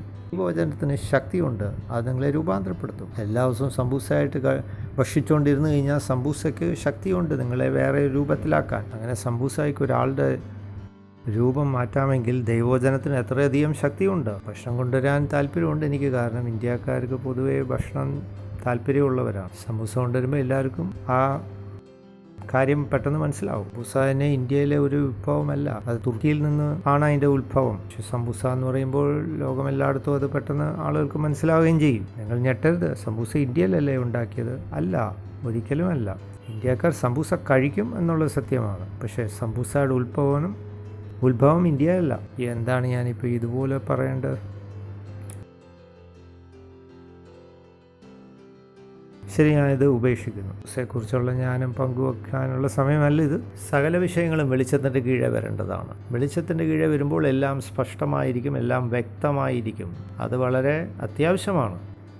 ശരിയായ ഒരു ജീവിതം നയിക്കണമെങ്കിൽ നമ്മുടെ ജീവിതത്തിൽ ദൈവവചനം ഉണ്ടായിരിക്കണം. ആ ജീവിതം നമ്മൾ കാണിച്ചു കൊടുക്കുമ്പോഴേ ശരിയായ ജീവിതവും തെറ്റായ ജീവിതവും ആളുകൾക്ക് വ്യക്തമാവുകയുള്ളൂ. യഥാർത്ഥമായ ഒരു വസ്തുവില്ലെങ്കിൽ വ്യാജമായത് എന്താണെന്നുള്ളത് പിന്നീട് മനസ്സിലാവും. വ്യാജമായതുള്ളത് യാഥാർത്ഥ്യമായി മാറും. അതാണ് സംഭവിക്കുന്നത്. ഒരു കാര്യം അംഗീകരിക്കുമ്പോൾ അതൊരു അനുഗ്രഹമാണ്. വചനം നിങ്ങളുടെ ജീവിതത്തിൽ സൂക്ഷിക്കുന്നതും അത് പാലിക്കുന്നതും വലിയ അനുഗ്രഹമായിരിക്കും നിങ്ങളുടെ ജീവിതത്തിൽ. ദൈവത്തിന് സ്തോത്രം, ഹല്ലേലൂയ. അങ്ങനെ വരുമ്പോൾ നിങ്ങൾ വെളിച്ചത്തിൻ്റെ മക്കളായി നിങ്ങൾ ജീവിക്കുവാൻ തുടങ്ങും. ദൈവവചനം ചെയ്യുന്നവരായി മാറാനാണ് പറയുന്നത്, ചെയ്യുന്നവരായി മാറാൻ പറയുന്നു. ദൈവവചനത്തിലേക്ക് നോക്കുകയും അതുപോലെ ജീവിക്കാതെയും ചെയ്യുന്ന ഒരു മനുഷ്യൻ അവനെ തന്നെ മറന്നു പോകുന്നു. ദൈവവചനം ചെയ്യുന്ന വ്യക്തികളാണ് നമ്മൾ. 4-ാമത്തെ വാക്യത്തിലേക്ക് നമുക്ക് കടന്നു ചെല്ലാം. അതുകൊണ്ട് ഉറങ്ങുന്നവനെ ഉണരുക, മരിച്ചവരുടെ ഇടയിൽ നിന്നും എഴുന്നേൽക്കുക, ക്രിസ്തു നിന്റെ മേൽ പ്രകാശിക്കും എന്ന് പറയുന്നു. ദൈവവചനം അനുസരിക്കാതെ നിങ്ങൾ ജീവിക്കുമ്പോൾ നിങ്ങളൊരു കെണിയിൽ അകപ്പെട്ടു പോയിരിക്കുകയാണ്. ഒരു കെണിയിലാണ്. അടുത്ത വാക്യം നമുക്ക് വായിക്കാം. വേഗത്തിൽ നമ്മൾ മുന്നോട്ട് പോകുന്നു. അടുത്ത വാക്യം, ആകയാൽ അജ്ഞാനികളായിട്ടല്ല ജ്ഞാനികളായിട്ട് തന്നെ നിങ്ങൾ എങ്ങനെ നടക്കുന്നുവെന്ന് സൂക്ഷിച്ചു നോക്കുവീൻ. കിങ് ജെയിംസ് പരിഭാഷ നമുക്ക് വായിക്കാം. അതുകൊണ്ട് സൂക്ഷ്മതയോടെ വേണം നിങ്ങൾ നടക്കാൻ. ജീവിതം ബഹുമാനത്തോടും ഉദ്ദേശത്തോടും ധൈര്യത്തോടും വേണം നിങ്ങൾ ജീവിക്കാൻ. ഒരു കാരണവശാലും ദുഷ്ടതയും ദുർമാർഗങ്ങളും നിങ്ങൾ അനുവദിക്കരുത്. നിങ്ങൾ എതിർത്തുകൊണ്ട് തന്നെ ഇരിക്കണം. എന്തുകൊണ്ട് പാസ്റ്റർ പലപ്പോഴും ദേഷ്യപ്പെടുന്നു എന്ന് പലരും ചിന്തിക്കുന്നു. കാരണം ദുഷ്ടത ഞാൻ ശക്തമായി എതിർക്കും, അശുദ്ധി ഞാൻ എതിർക്കും. അതുകൊണ്ട് തന്നെയാണ് മണ്ടത്തരങ്ങൾ അനുവദിക്കാൻ പാടില്ല. അതുകൊണ്ട് തന്നെ നിങ്ങളുടെ ജീവിതം വളരെ സൂക്ഷ്മതയോടെ നിങ്ങൾ നോക്കുകയും ബഹുമാനത്തോടും ധൈര്യത്തോടും നല്ല ഉദ്ദേശത്തോടും കൂടി വേണം നിങ്ങൾ ജീവിക്കും. ഇല്ലാത്തവരെ പോലെയല്ല, ബുദ്ധിയുള്ളവരെ പോലെ നിങ്ങൾ ജീവിക്കും. ആളുകളെ നിങ്ങൾ തിരിച്ചറിയേണ്ടതാണ്. ഒരിക്കലും നിങ്ങൾ പറയരുത് ഒന്നും മനസ്സിലാകുന്നില്ലല്ലോ എന്ന് നിങ്ങൾ പറയരുത്. അങ്ങനെ നിങ്ങൾ ഒരിക്കലും സംസാരിക്കരുത്. ദൈവം നമ്മുടെ ജീവിതത്തിൽ അങ്ങനെ ഒരു കാര്യം നിർബന്ധിക്കുന്നു. ജ്ഞാനികളായിട്ട് വേണം നിങ്ങൾ നടക്കാൻ, ബുദ്ധിയില്ലാത്തവരായിട്ട് നിങ്ങൾ നടക്കരുത്. ബഹുമാനത്തോടെ വേണം നിങ്ങൾ ജീവിക്കാൻ. എങ്ങനെ ഒരാൾക്ക് നിങ്ങളെ വന്ന് തല്ലുവാൻ കഴിയും, നിങ്ങളെ ഉപദ്രവിക്കാൻ കഴിയും? ആരും എന്നോട് കുറ്റപ്പെടുത്തുന്നതും ഒച്ചവെക്കുന്നതും എനിക്കിഷ്ടമല്ല. അപ്പം ആ രീതിയിൽ ഞാനൊന്നും ചെയ്യാറില്ല. തെറ്റുകളുണ്ടെങ്കിൽ ഞാൻ തിരുത്തും. പക്ഷെ ഞാൻ തന്നെ ചിന്തിക്കും, എങ്ങനെ ഈ ഒരു തെറ്റ് എൻ്റെ ജീവിതത്തിൽ വന്നു, എന്തുകൊണ്ട് ബഹുമാനത്തോടെ ഞാൻ ജീവിച്ചില്ല, എന്തുകൊണ്ട് മറ്റൊരാൾ വന്ന് എൻ്റെ ജീവിതത്തിൽ എന്നെ തിരുത്തേണ്ട ഒരു വിഷയത്തിലേക്ക് കടന്നു വന്നു, ഒരു സാഹചര്യത്തിലേക്ക് കടന്നു വന്നു. ജീവിതം ഉന്നതമായി ജീവിക്കണം, ബഹുമാനത്തോടെ ജീവിക്കണം. ഞാൻ ഒരിക്കൽ ഈ വിഷയം നിങ്ങളോട് പറഞ്ഞു. ഒരു BMW വാഹനം നിങ്ങൾ വാങ്ങിയെന്ന് വിചാരിക്കുക. ആ വാഹനം നിങ്ങൾ മറ്റൊരിടത്ത് കൊടുക്കുവാൻ പാടില്ല. അത് അവരുടെ ഗരാജിലേക്ക്, അവരുടെ വർക്ക്ഷോപ്പിലേക്ക് തന്നെ അത് എന്തെങ്കിലും കാരണം കൊണ്ട് പുതുക്കി പണിയേണ്ടത് ആവശ്യമുണ്ടെങ്കിൽ അത് ആ സ്ഥാപനത്തിൽ തന്നെ മടങ്ങി വരണം. കാരണം അവരുടെ വാഹനം അവർ ആ രീതിയിലാണ് അവർ ബഹുമാനിക്കുന്നത് കൊണ്ട് തന്നെയാണ്. മറ്റൊരു സ്ഥാപനം അവരുടെ വാഹനം കൈകാര്യം ചെയ്യുന്ന അവർക്ക് ഇഷ്ടമല്ല. അതുപോലെ തന്നെ എന്തുകൊണ്ട് മറ്റുള്ളവർ നിങ്ങൾക്കെതിരെ ആരോപണങ്ങൾ കൊണ്ടുവരണം? ബഹുമാനത്തോടുള്ള ജീവിതം നിങ്ങളങ്ങ് നയിക്കുക. അപ്പോൾ ആരും നിങ്ങളെ കുറ്റം വിധിക്കുകയില്ലല്ലോ. ബുദ്ധിയുള്ളവരും ജ്ഞാനമുള്ളവരുമായി നിങ്ങൾ ജീവിക്കണം. ദുഷ്പ്രവർത്തികളെ നിങ്ങൾ എതിർക്കുകയും അത് ഉപേക്ഷിക്കുകയും വേണം. മനുഷ്യരെ നിങ്ങൾ വിവേചിച്ച് തിരിച്ചറിയണം. ദൈവത്തിന് സ്തോത്രം. നല്ലൊരു ജീവിതമല്ലേ അത്? ഒരു 3 വർഷം മുമ്പ് ഞാൻ ഈ ഭാഗങ്ങൾ വായിച്ചപ്പോൾ ഞാൻ കർത്താവിനോട് പറഞ്ഞു, മനോഹരമായിരിക്കുന്നു ഈ വചനങ്ങൾ, ഇതുപോലെ നായിത്തീർന്നാൽ നല്ലതായിരുന്നു എന്ന് ഞാൻ ചിന്തിച്ചു. 16-ാമത്തെ വാക്യത്തിലേക്ക് നമുക്ക് പോവാം. ഇത് ദുഷ്കാലമായതിനാൽ സമയം പരമാവധി പ്രയോജനപ്പെടുത്തുകയും ഭൂമിയിലുള്ള നിങ്ങളുടെ ഈ സമയം വളരെ ബുദ്ധിപൂർവ്വം ഉപയോഗിക്കുകയും അത് വേണ്ട പോലും പ്രയോജനപ്പെടുത്തുകയും വേണം. ബുദ്ധിയോടുകൂടി നിങ്ങൾ പ്രവർത്തിക്കണം. ആരാധന നടക്കുന്ന സമയത്ത് നിങ്ങൾ ദൈവത്തെ ആരാധിക്കണം. വചനം വായിക്കുന്ന സമയത്ത് അത് നിങ്ങൾ ധ്യാനിക്കണം. നിങ്ങളുടെ സമയം എന്തുകൊണ്ട് നിങ്ങൾ തക്കത്തിൽ ഉപയോഗിക്കുന്നില്ല, പ്രയോജനപ്പെടുത്തുന്നില്ല? സമയം പാഴാക്കി കളയരുത്. ഒരുപക്ഷെ ഒരു ടീം 3 സമയങ്ങളിലായ ഒരു ദിവസം ആരാധിച്ചു. ഇപ്പം എൻ്റെ കൊയറിനോട് ഞാൻ പറയും, ആ സമയം കഴിഞ്ഞു, ബാക്കിയുള്ള സമയം വെറുതെ ഇരിക്കരുത്, നിങ്ങൾക്ക് പ്രാർത്ഥിച്ചൂടെ എന്ന് ഞാൻ ചോദിക്കും. ഇനിയും പിന്നീട് ഞങ്ങൾക്ക് പാട്ടുപാടാനുണ്ടെന്ന് അവർ മറുപടി പറയാറുണ്ട്. അടുത്ത സർവീസ് തുടങ്ങുന്നതിന് മുമ്പ്, ശുശ്രൂഷ തുടങ്ങുന്നതിന് മുമ്പ് നിങ്ങളാരും പ്രാർത്ഥിക്കേണ്ടെന്ന് ഞാൻ നിങ്ങളോട് പറഞ്ഞിട്ടില്ലല്ലോ. നിങ്ങൾക്ക് സമയം ബുദ്ധിപൂർവ്വം ഉപയോഗിച്ചൂടെ എന്ന് ഞാൻ അവരോട് പറയാറുണ്ട്. അവരാ സമയം നല്ല രീതിയിൽ ഉപയോഗിച്ച് ചെലവഴിക്കേണ്ടിയിരുന്നു. 2-3 പ്രാവശ്യം ആരാധിച്ചുകൊണ്ട് കുഴപ്പമൊന്നുമില്ലല്ലോ. ഉപയോക്താക്കൾ ആദ്യത്തെ ശുശ്രൂഷയിൽ പ്രാർത്ഥിച്ചു, അതുകൊണ്ട് 2-ാമത്തെ സർവീസിൽ ശുശ്രൂഷയിൽ അവർ പ്രാർത്ഥിക്കുന്നില്ല. ഞാൻ ചോദിക്കുന്നു, എന്തുകൊണ്ട്? ദുഷ്കാലമായതിനാൽ നിങ്ങൾ സമയം പ്രയോജനപ്പെടുത്തുകയും പരമാവധി. നിങ്ങൾ സമയം നല്ല രീതിയിൽ ഉപയോഗിക്കണം. കാലം വളരെ മോശമായതുകൊണ്ട് തന്നെ ദുഷ്കാലമാണെന്ന് ആരെയും ഇനിയും ബോധിപ്പിക്കേണ്ട കാര്യമില്ല. നിങ്ങൾക്ക് തന്നെ ധാരാളം അറിയാം. ഞാൻ എൻ്റെ വാഹനത്തിലായിരിക്കുമ്പോൾ ആർക്കെങ്കിലും വേണ്ടി കാത്തിരിക്കുകയാണെങ്കിൽ ഞാൻ വേദപുസ്തകം എടുത്ത് കുറച്ചു നേരം വായിക്കും. ഞാൻ പരാതി പറഞ്ഞ് സമയം പാഴാക്കുകയില്ല. ആ വ്യക്തി വന്നില്ലെന്നുള്ളത് ഓർത്ത് സമയം തക്കത്തിൽ ഉപയോഗിക്കുക. ആ വ്യക്തി വരുന്നവരെയും ആ സമയം എനിക്ക് തക്കത്തിൽ ഉപയോഗിക്കാമല്ലോ. സമയം തക്കത്തിൽ ഉപയോഗിക്കുകയാണ്. കാരണം കാലം ദുഷ്കാലമായതുകൊണ്ട്. ബുദ്ധിഹീനരാകാതെ കർത്താവിൻ്റെ ഹിതവും അവൻ്റെ ഇഷ്ടവും ഇന്ന് എന്ന് നിങ്ങൾ തിരിച്ചറിയണം. ഈ അടുത്ത വാക്യത്തിലും ഇത് തന്നെയാണ്. ദൈവത്തിൻ്റെ ഹിതം അറിഞ്ഞേ മതിയാവൂ. നിങ്ങൾ അടുത്തിരിക്കുന്ന ആളിനോട് പറ, ദൈവത്തിൻ്റെ ഹിതം അറിഞ്ഞേ മതിയാവൂ. അത് തിരഞ്ഞെടുക്കുവാനുള്ള സ്വാതന്ത്ര്യമുണ്ട്. ആ ദൈവഹിതം തന്നെ നമ്മൾ എടുക്കണം. പലരും പറയുന്നു ദൈവഹിതം എങ്ങനെ അറിയും? അതൊക്കെ ബുദ്ധിമുട്ടല്ലേ? വേദപുസ്തകത്തിൽ ദൈവത്തിൻ്റെ ഹിതം വെളിപ്പെടുത്തും. ദൈവഹിതം വളരെ വ്യക്തമായി ദൈവവചനത്തിൽ നിറഞ്ഞു നിൽക്കുന്നു. ഉദാഹരണത്തിന് സ്നേഹം. നിങ്ങളുടെ ശത്രുവിനെ സ്നേഹിക്കണോ? വേണോ വേണ്ടായോ? വേദപുസ്തകം എന്ത് പറയുന്നു? സ്നേഹിക്കാൻ പറയും. അപ്പോൾ നിങ്ങൾ ദൈവത്തിൻ്റെ ഹിതം നിങ്ങൾ തിരിച്ചറിഞ്ഞു പെട്ടെന്ന് തന്നെ. ദൈവവേലയ്ക്ക് ശുശ്രൂഷയ്ക്ക് എന്തെങ്കിലും വഴിപാടുകൾ അർപ്പിക്കണോ? ദൈവവചനം നോക്കൂ, അതെന്ത് പറയുന്നു അതനുസരിക്കുക. വഴിപാടുകൾ കൊടുക്കാൻ പറയുന്നു വേദപുസ്തകം, അത് ചെയ്യുക. വഴി കൂടെ യാത്ര ചെയ്യുമ്പോൾ നികുതി അടയ്ക്കാൻ പറയും. ചില സ്ഥലത്ത് നികുതി അടയ്ക്കാതെ നിങ്ങൾക്ക് അപ്പുറമോ ആ വഴിയോ കടന്നു പോകാൻ സാധ്യമല്ല. ചിലർ പറയും ഞാൻ ദശാംശവും അങ്ങനെ വഴിപാടുകളൊന്നും ഈ കാര്യങ്ങൾക്ക് കൊടുക്കാറില്ല. ദൈവം ആവശ്യപ്പെടുന്നു അത് ചെയ്യാൻ. കൊടുക്കാനാണ് ദൈവം പറയുന്നത്. അപ്പം അതിൻ്റെ പുറത്തൊരു നിങ്ങളുടെ മേലൊരു നിർബന്ധം കിടപ്പുണ്ട്. നിങ്ങൾക്ക് ഇഷ്ടമുണ്ടേ കൊടുക്കുക എന്നുള്ളതല്ല, നിർബന്ധമാണതിൽ. ഉദാഹരണത്തിന് നികുതി കൊടുക്കുക അല്ല പറയുന്നത്, ആവശ്യപ്പെടുന്നത് നികുതി അടയ്ക്കാൻ പറയും. അതുപോലെ അടുത്തിരിക്കുന്ന ആളോട് പറ, ദശാംശം അടയ്ക്കുക. നമുക്ക് ഉപാധികൾ കൊടുക്കാൻ സാധ്യമല്ല. ഈ ദിവസങ്ങളിൽ കൊറോണയാണ്, ബാധയാണ്, അതുകൊണ്ട് നികുതി അടയ്ക്കാൻ സാധ്യമല്ല എന്ന് മറുപടി പറയാൻ കഴിയുന്നതല്ല. ഗവൺമെൻറ് നികുതി അടയ്ക്കാനേ ആവശ്യപ്പെടത്തുള്ളൂ. വൈദ്യുതി ബില്ല്, വസ്തു നികുതി, ഇതൊക്കെ അടയ്ക്കാനേ ഗവൺമെൻറ് ആവശ്യപ്പെടത്തുള്ളൂ. അല്ലാതെ കൊടുക്കാമെങ്കിൽ കൊടുക്കുക എന്നല്ല അവർ ആവശ്യപ്പെടുന്നത്. അടയ്ക്കാൻ പറയും ഉടനെ.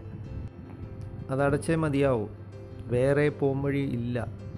കൊടുക്കാനുള്ളതൊക്കെ അടയ്ക്കാൻ പറയും. ഹല്ലേലൂയ ഹല്ലേലൂയ രീതിയിൽ ചിലർ ചിന്തിക്കുന്നു, അങ്ങനെ ആത്മാക്കളെ നേടി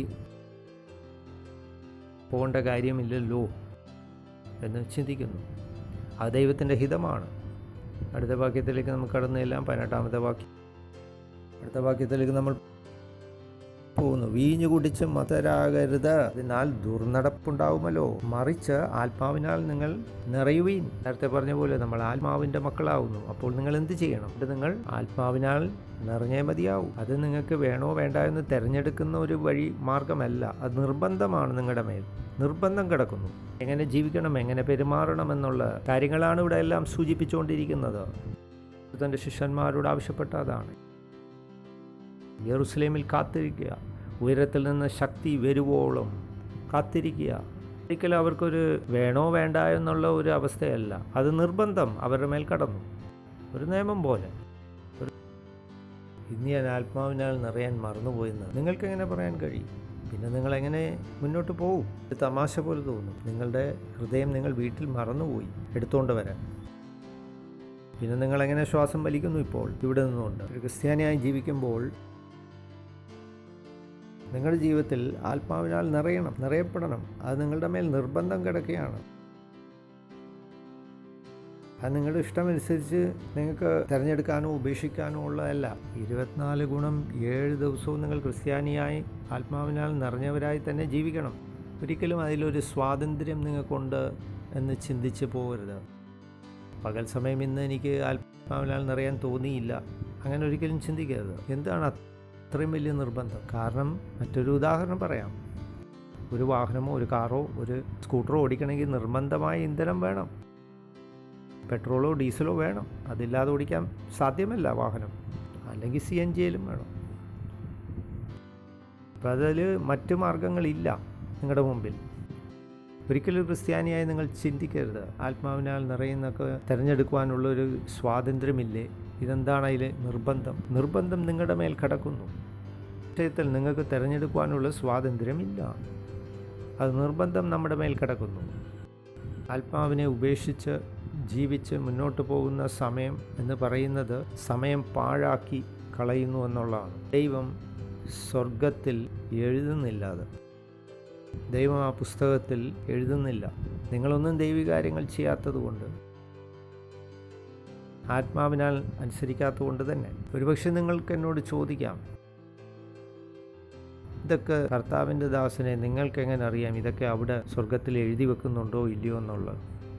സന്നിധിയിൽ ദൈവം സ്വീകരിക്കേണ്ട ഏത് കാര്യവും പരിശുദ്ധാത്മാവിനാൽ വിശുദ്ധീകരിക്കപ്പെട്ടതായിരിക്കണം. ദൈവം ഒരു കാര്യം സ്വീകരിക്കണമെങ്കിൽ നിങ്ങൾ ആത്മാവിനാൽ നിറയണം. ആത്മാവിന് നിറവില്ലാതെ നിങ്ങൾ എന്ത് കാര്യവും ചെയ്തിട്ടുണ്ടെങ്കിൽ ദൈവം അതൊന്നും അവിടെ എഴുതി വെക്കുന്നില്ല. കാരണം ആത്മാവിൻ്റെ നിറവില്ലാതെയാണ് നിങ്ങളതെല്ലാം ചെയ്തത്, ജഡത്തിൽ ചെയ്തു. ദൈവത്തിൻ്റെ സന്നിധിയിൽ അതെല്ലാം അശുദ്ധമാണ്, ജഡത്തിൻ്റെ പ്രവൃത്തികളാണ്.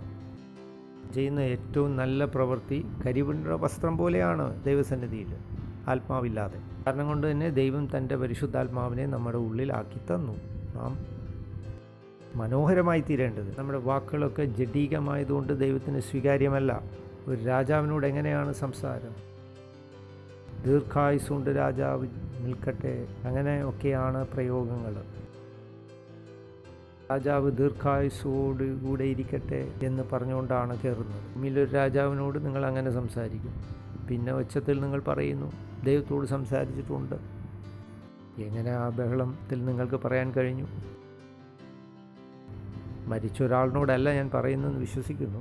മനസ്സിലാക്കേണ്ട ഒരു കാര്യം, ആത്മാവിൻ്റെ സഹായം കൂടാതെ ചെയ്യുന്ന എന്ത് പ്രവൃത്തിയും ദൈവസന്നിധിയിൽ ശൂന്യമായി പോയിരിക്കുകയാണ്. ദൈവത്തിൻ്റെ നിലവാരത്തിന് ഒത്തവണ്ണമുള്ള ജീവിതമല്ല.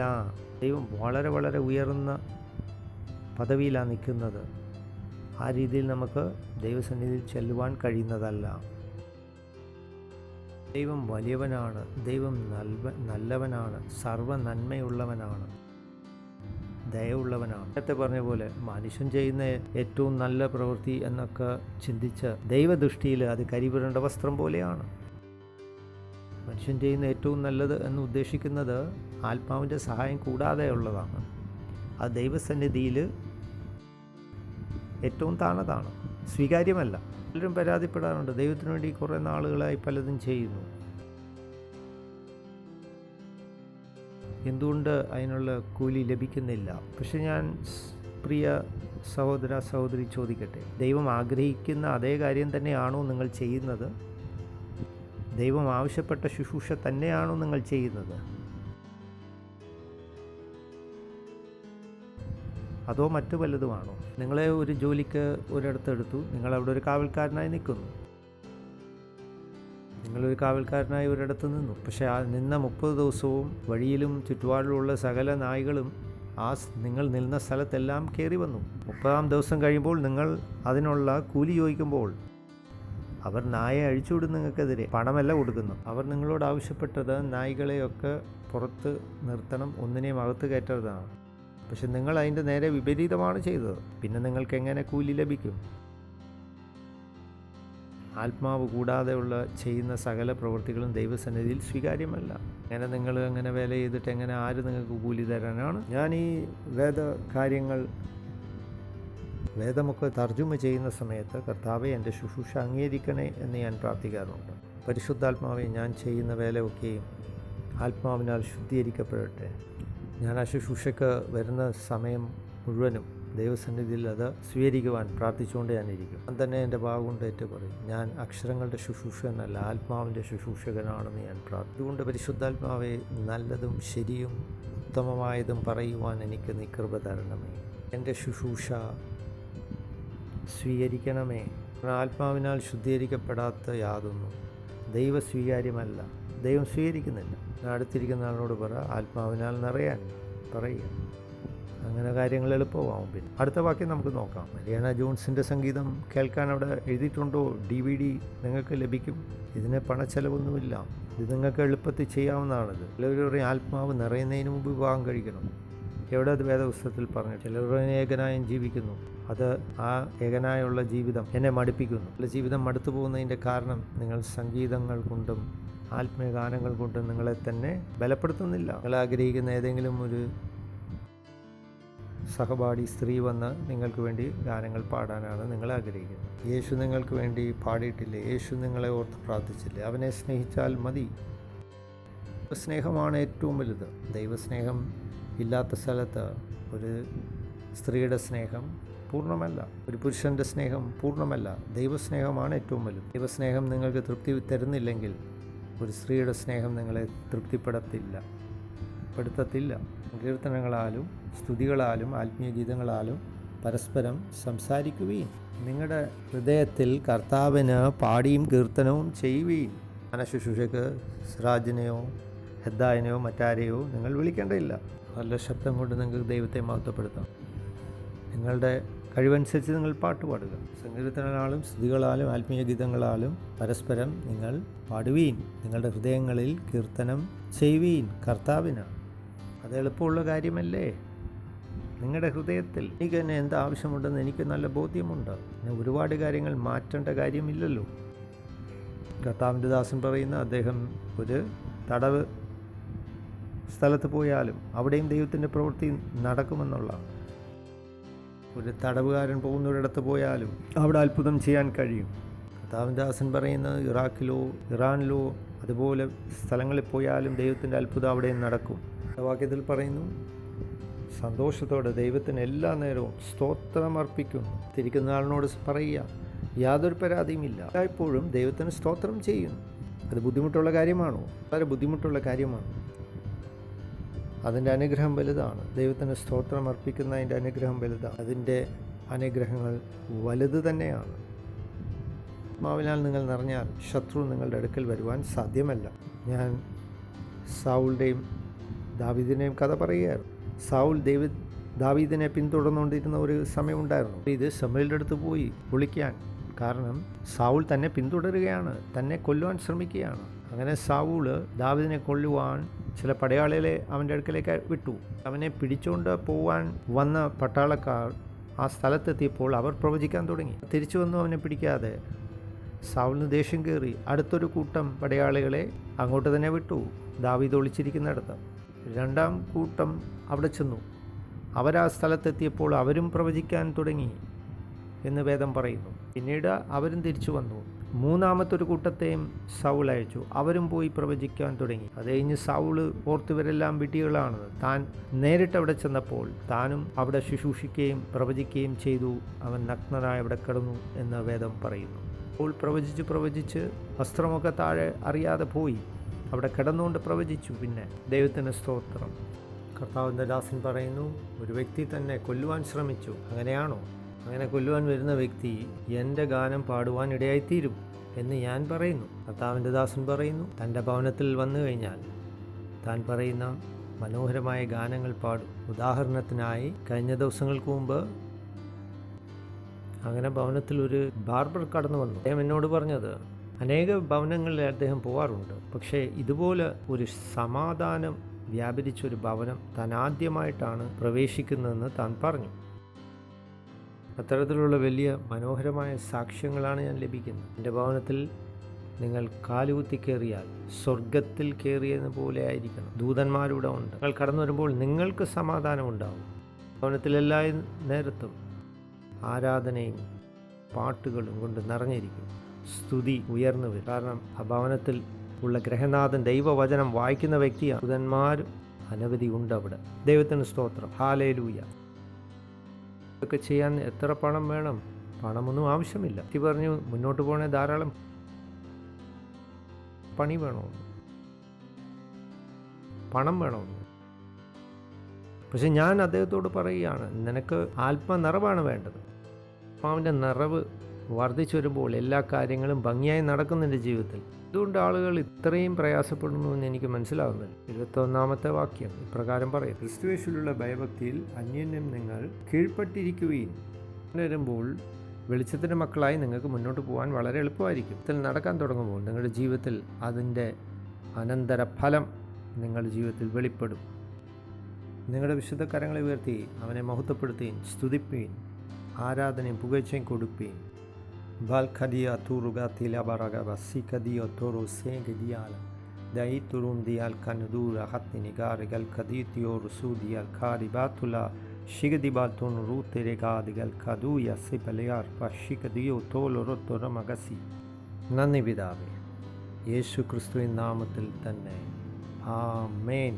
ഞങ്ങളുടെ പരിപാടി നിങ്ങൾ ആദ്യമായി കണ്ടുകൊണ്ടിരിക്കുകയാണ് ആണെങ്കിൽ നിങ്ങൾ വീണ്ടും ജനിച്ചിട്ടില്ല എങ്കിൽ ഇതൊരു സുവർണ അവസരം നിങ്ങളുടെ മുമ്പിൽ ഉണ്ട്. നിങ്ങൾ ചെയ്യേണ്ട കാര്യം എൻ്റെ പിന്നാലെ ഈ പ്രാർത്ഥന ഏറ്റുചൊല്ലുക. നിങ്ങളുടെ ജീവിതം മാറും. നിങ്ങൾ ദൈവ മക്കൾ ആയി തീരും, വെളിച്ചത്തിന്റെ മക്കളാവും. ഹൃദയത്തിൽ വിശ്വസിച്ച് നിങ്ങൾ വാഗുകൊണ്ട് ഏറ്റു പറഞ്ഞാൽ മതിയാവും. പ്രിയ നല്ല പിതാവേ, ഞാൻ യേശുക്രിസ്തുവിൽ വിശ്വസിക്കുന്നു. ജീവനുള്ള ദൈവത്തിന്റെ പുത്രനാണെന്ന് വിശ്വസിക്കുന്നു. പ്രാണനെ രക്ഷിപ്പാൻ അവൻ ക്രൂശിൽ എനിക്ക് വേണ്ടി മരിച്ചു എന്ന് വിശ്വസിക്കുന്നു. ദൈവമോ മരണപാശങ്ങൾ അഴിച്ച് അവനെ 3-ാം ദിവസം ഉയർത്തെഴുന്നേൽപ്പിച്ചു. അവൻ എന്നും എന്നേക്കും ജീവിക്കുന്നു. ഞാൻ യേശുക്രിസ്തുവിനെ എൻ്റെ ജീവിതത്തിൽ ഞാൻ സ്വീകരിക്കുന്നു, ഹൃദയത്തിൽ സ്വീകരിക്കുന്നു. എൻ്റെ ദൈവം രക്ഷിതാവുമായി തീരാം. ഹൃദയത്തിൽ വിശ്വസിച്ച് ഇത് വാഗുകൊണ്ട് ഞാൻ പ്രസ്താവിക്കുന്നു, ഏറ്റുപറയുകയും ചെയ്യും. കർത്താവ് എൻ്റെ ദൈവവും എൻ്റെ രക്ഷിതാവുമായി തീർന്നു. ഞാൻ വീണ്ടും ജനിച്ചിരിക്കുന്നു. ഞാൻ വെളിച്ചത്തിൻ്റെ മകനായിരിക്കുന്നു. പ്രിയ നല്ല പിതാവേ, എൻ്റെ പ്രാണനെ രക്ഷപ്പെടുത്തിയതിനായി നന്ദി പറയും. യേശുക്രിസ്തുവിൻ നാമത്തിൽ തന്നെ ആമേൻ. നിങ്ങൾ ഈ പ്രാർത്ഥന എൻ്റെ പിന്നാലെ ചൊല്ലിയിട്ടുണ്ടെങ്കിൽ ഞാൻ പറയട്ടെ, നിങ്ങൾ രക്ഷ പ്രാപിച്ചിരിക്കുന്നു. ഈ നിമിഷം വെളിച്ചത്തിൻ്റെ മക്കളായിരിക്കുന്നു. ഞങ്ങളുടെ വിവരങ്ങളെല്ലാം TV സ്ക്രീനിൽ കാണാവുന്നതാണ്. ദയവുചെയ്ത് ഞങ്ങളെ അറിയിക്കുക നിങ്ങൾ ഈ പ്രാർത്ഥന ചൊല്ലിയിട്ടുണ്ടെങ്കിൽ. മുന്നോട്ട് പോകുന്നതിന് മുമ്പ് നിങ്ങൾക്ക് വേണ്ടി ഒന്ന് പ്രാർത്ഥിക്കട്ടെ. പിതാവേ, ഈ ഓരോ വ്യക്തികളും കർത്താവിൻ്റെ സന്നിധിയിൽ യേശുവിനെ വിശ്വസിച്ച് ഓരോ വ്യക്തിക്ക് വേണ്ടി ഒന്ന് പ്രാർത്ഥിക്കുകയാണ്. ഈ നിമിഷം യേശുവിൻ്റെ മഹത്വമുള്ള നാമം അവരുടെ മേൽ ഞാൻ അയക്കുന്നു. യേശു ക്രിസ്തുവിൻ്റെ അധികാരമുള്ള നാമത്തിൽ പിശാചിന് അവരുടെ ജീവിതത്തിൽ നിമിഷം മുതൽ ഒരു അവകാശവുമില്ല. അങ്ങയുടെ ജ്ഞാനത്താൽ അവരെ അനുഗ്രഹിക്കുന്നു. അങ്ങയുടെ ആത്മാവിനാൽ അവരെ അനുഗ്രഹിക്കുന്നു. അങ്ങയുടെ പ്രത്യാശയാൽ അവരെ അനുഗ്രഹിക്കുന്നു. അങ്ങയുടെ ആത്മാവിനാലും വിശ്വാസത്താലും അവരെ അനുഗ്രഹിക്കുന്നു. നന്ദി പിതാവേ, യേശു ക്രിസ്തുവിൻ നാമത്തിൽ തന്നെ ആമേൻ.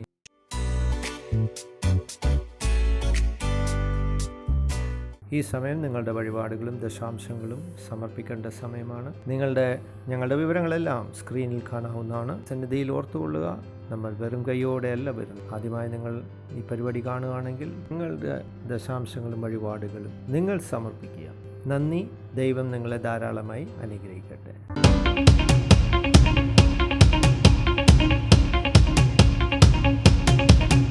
Rejoice! Hallelujah! I'm gonna dance and praise Him. Woo!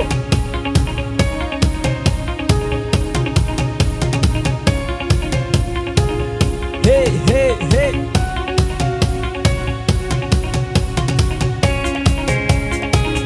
Hey!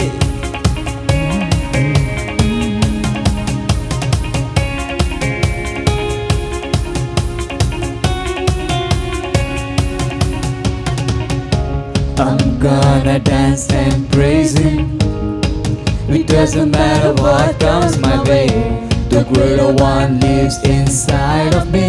His name is Jesus.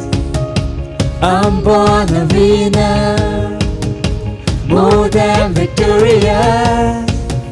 I'm a heir of His kingdom, filled with the Holy Ghost.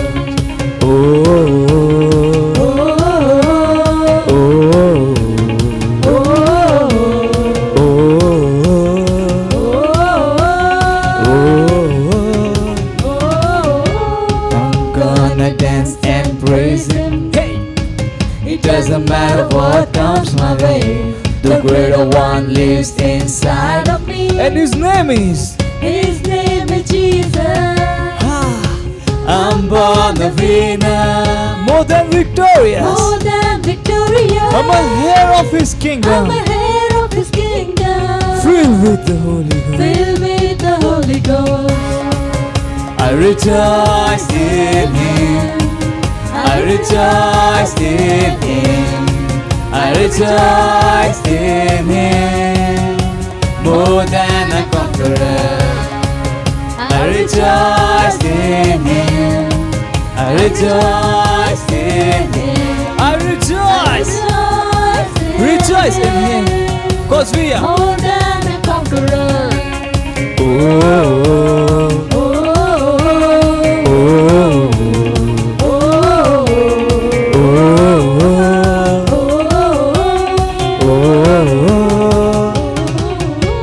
No weapon formed against me, hey, shall never prosper. The greater one lives inside of me, and His name is Jesus.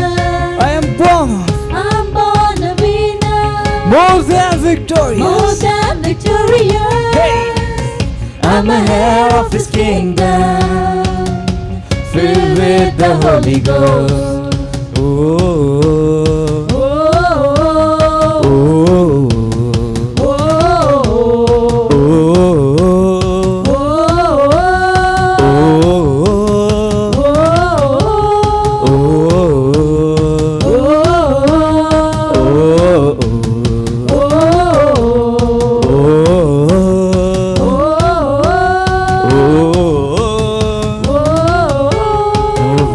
weapon formed against me, hey, shall never prosper. Cause the greater one lives inside of me, and His name is Jesus Christ. His name is Jesus.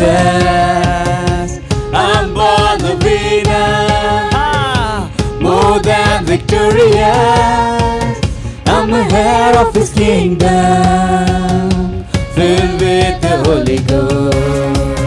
I rejoice in Him, I rejoice in Him, I rejoice in Him, more than a conqueror. I rejoice in Him, cause we're more than a conqueror. Hey, I rejoice in Him, more than a conqueror, more than a conqueror, more than a conqueror, more than a conqueror, more than a conqueror, more than a conqueror, more than victorious, more than victorious, more than victorious, more than victorious, more than victorious, more than victorious. I rejoice in Him, I rejoice in Him, I rejoice in Him, more than a conqueror. Rejoice in Him, I rejoice in Him, I rejoice in Him, more than a conqueror, more than a conqueror, more than a conqueror. Glory! Glory! Glory! പിതാവെ, ഞങ്ങളങ്ങേ ആരാധിക്കുന്നു, നന്ദി പറയുന്നു, സ്തുതിക്കുന്നു, സ്തോത്രം കരയും. വഴിപാടിൽ ദശാംശം ഈ സമയത്ത് കൊണ്ടുവരുന്ന ഈ അവസരം ഞങ്ങൾക്ക് നൽകിയതിനായി നന്ദി പറയുന്നു. പരിശുദ്ധാത്മാവിനാൽ അത് വിശുദ്ധീകരിക്കപ്പെടട്ടെ. നൽകുന്നതോടൊപ്പം തന്നെ ഒരു വലിയ കൊയ്ത്തിൻ്റെ ഒരു വർധനം അതിലുണ്ടാകും. വർധനവിൻ്റെ നിയമം അതിൽ വ്യാപരിക്കട്ടെ എന്ന് പ്രാർത്ഥിക്കുന്നു. സുവിശേഷ പ്രവർത്തനത്തിന് പ്രയോജനപ്പെടട്ടെ. യേശുവിൻ നാമത്തിൽ തന്നെ ആമേൻ.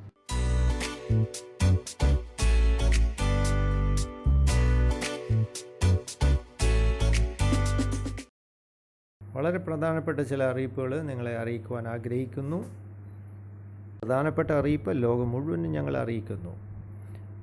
മെയ് 1-ാം തീയതി, 2-ാം തീയതി, 3-ാം തീയതി പ്രിയ കർത്താവിൻ്റെ ദാസൻ ക്രിസ്തുവുമായി ഞങ്ങൾ ഉപവാസ പ്രാർത്ഥനയിലായിരിക്കും. ദൈവത്തിന് മഹത്വം, മഹത്വം, മഹത്വം. ഈ ശുശ്രൂഷയിൽ നമ്മൾ പങ്കാളികളായിരിക്കണം. ഓരോ ക്രൈസ്റ്റ് എംബസി അംഗവും ഇതിൽ പങ്കുകൊള്ളണം. വളരെ പ്രധാനപ്പെട്ട ഒരു അറിയിപ്പാണ്. എല്ലാ ഗ്രൂപ്പുകളിലും ഇത് അറിയിക്കേണ്ടതാണ്. അദ്ദേഹം അങ്ങനെ 3 ദിവസം ഉപവസിക്കാൻ പറഞ്ഞെങ്കിൽ നിശ്ചയമായി അതിലെന്തോ കർത്താവ് സംസാരിച്ചിട്ടുണ്ട്. ദൈവാത്മാവെന്തോ അദ്ദേഹത്തിനോട് സംസാരിച്ചിട്ടുണ്ട്. അദ്ദേഹം ഞങ്ങളെ അങ്ങനെ പരിശീലിപ്പിച്ചിട്ടുണ്ട്. അതിന് പ്രാധാന്യമുണ്ട്. അത് ദയവ് ചെയ്ത് വളരെ പ്രാധാന്യം കൊടുത്തുകൊണ്ട് മുന്നേറുക. അംഗങ്ങളുടെ കൂട്ടങ്ങളിലുള്ള സകലരെയും അത് അറിയിക്കുക. ഗ്രൂപ്പിലുള്ള എല്ലാവരെയും അന്യോന്യം അറിയിക്കുക. അതോടൊപ്പം തന്നെ മറ്റൊരു പരിപാടിയും കൂടിയുണ്ട്. കലാപരിപാടികളുണ്ട് ഇതോടൊപ്പം. അത് ജൂൺ മാസം 11-ഉം 12-ാം തീയതിയുമായിരിക്കും ആ കലാപരിപാടികൾ നടത്തുന്ന. അതിൻ്റെ പ്രസിദ്ധീകരണം ഒന്ന് നമുക്ക് കാണാം.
പരിപാടി എല്ലാ ക്രിസ്തീയ വിഭാഗത്തിനും പങ്കുകൊള്ളാനുള്ളതാണ്. അതുകൊണ്ട് നിങ്ങളുടെ പരിചയമുള്ള മറ്റ് ക്രൈസ്തവ സഹോദരന്മാരെ ഇത് അറിയിക്കുക. അതോടൊപ്പം തന്നെ ഓരോ സെൽ നേതൃത്വത്തിലുള്ളവർ ഒരു സെൻറ്റർ സ്ഥാപിക്കേണ്ടതാണ്.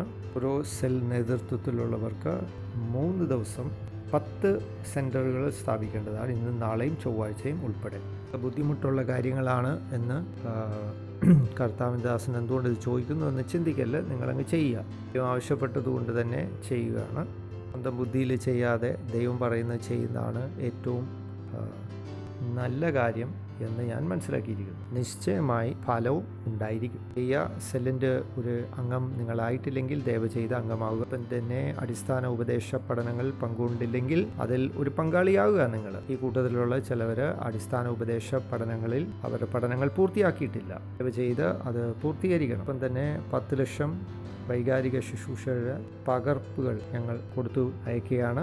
30-ാം തീയതിക്കുള്ളിൽ അത് പൂർത്തീകരിക്കുവാൻ ആഗ്രഹിക്കുന്നു. അത് ബുദ്ധിമുട്ടല്ല, എളുപ്പമുള്ള കാര്യമാണ്. 50 പകർപ്പ് കൊടുക്കാനുള്ള പണം ഉണ്ടെങ്കിൽ അതൊക്കെ ചെയ്യാം. നിങ്ങളുടനെ ഇതിലുള്ള പ്രാർത്ഥിക്കുക. ആ വിശ്വാസം നിങ്ങൾക്ക് ലഭിച്ചെങ്കിൽ ബാക്കിയുള്ള 500-ഓ 5000-ഓ പകർപ്പുകൾ കൊടുക്കാനുള്ള കൃപ ലഭിക്കട്ടെ. വിതച്ചതുകൊണ്ട് അതിൻ്റെ പണം ദൈവം നിങ്ങൾക്ക് നൽകും. ദൈവത്തിന് സ്തോത്രം. ദൈവത്തിന് സ്തോത്രം. ഏറെ സമയത്ത് നമ്മൾ എല്ലാവരും എഴുന്നേറ്റ് നിന്ന് കൂട്ടായ്മ ഒരുമിച്ച് നമ്മൾ പങ്കാളികളാകുകയാണ്. കർത്താവായ യേശുക്രിസ്തുവിൻ്റെ കൃപയും ദൈവത്തിൻ്റെ വലിയ സ്നേഹവും പരിശുദ്ധാത്മാവിൻ്റെ സഹവാസവും കൂട്ടായ്മയും എല്ലാവരോടും ഇപ്പോൾ എന്നേക്കുണ്ടായിരിക്കും. യേശുക്രിസ്തുവിൻ നാമത്തിൽ തന്നെ ആമേൻ. നന്മയും കരുണയും എൻ്റെ ആയുഷ്കാലമൊക്കെയും എന്നെ പിന്തുടരും. ദീർഘകാലം ദൈവത്തിൻ്റെ ആലയത്തിൽ വസിക്കുകയും ചെയ്യും. യേശുവിൻ നാമത്തിൽ തന്നെ ആമേൻ. വചനം നിവൃത്തിയാകുന്നേ.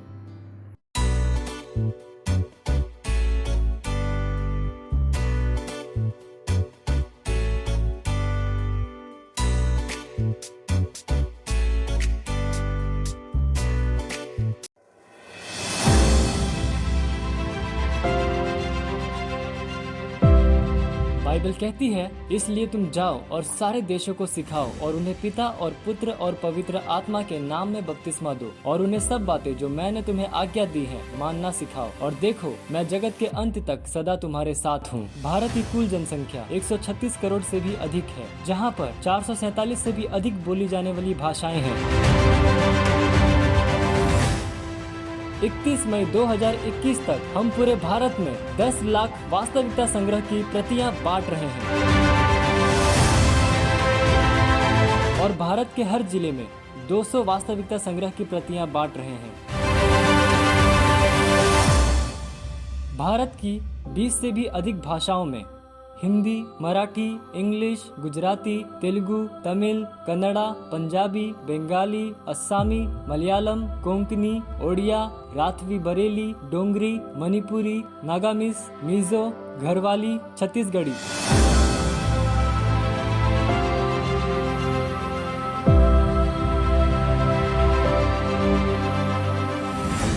भारत में 42 करोड़ से भी अधिक टीनेजर्स और 16 करोड़ से भी अधिक बच्चे हैं।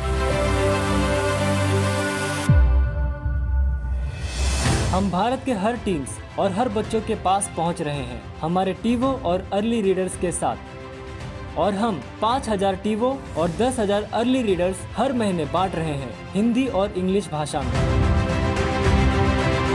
हम तैयार कर रहे हैं 5000 नए पार्टनर्स 31 मई 2021 तक 200 कॉपीज के साथ। और हम तैयार कर रहे हैं 300 पार्टनर्स हर महीने 300 भाषाओं के लिए 5000 रुपए की पार्टनरशिप के साथ। आज ही एक पार्टनर बन जाइए वास्तविकता संग्रह, टीवो और अर्ली रीडर्स के साथ में। आप पार्टनरशिप कर सकते हैं 10 कॉपीज, 20 कॉपीज, 50 कॉपीज, 100 कॉपीज और 1000 से भी ज्यादा कॉपीज के साथ। अधिक जानकारी के लिए संपर्क करें।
subscribe to our channel, hit the bell icon, like, comment and share.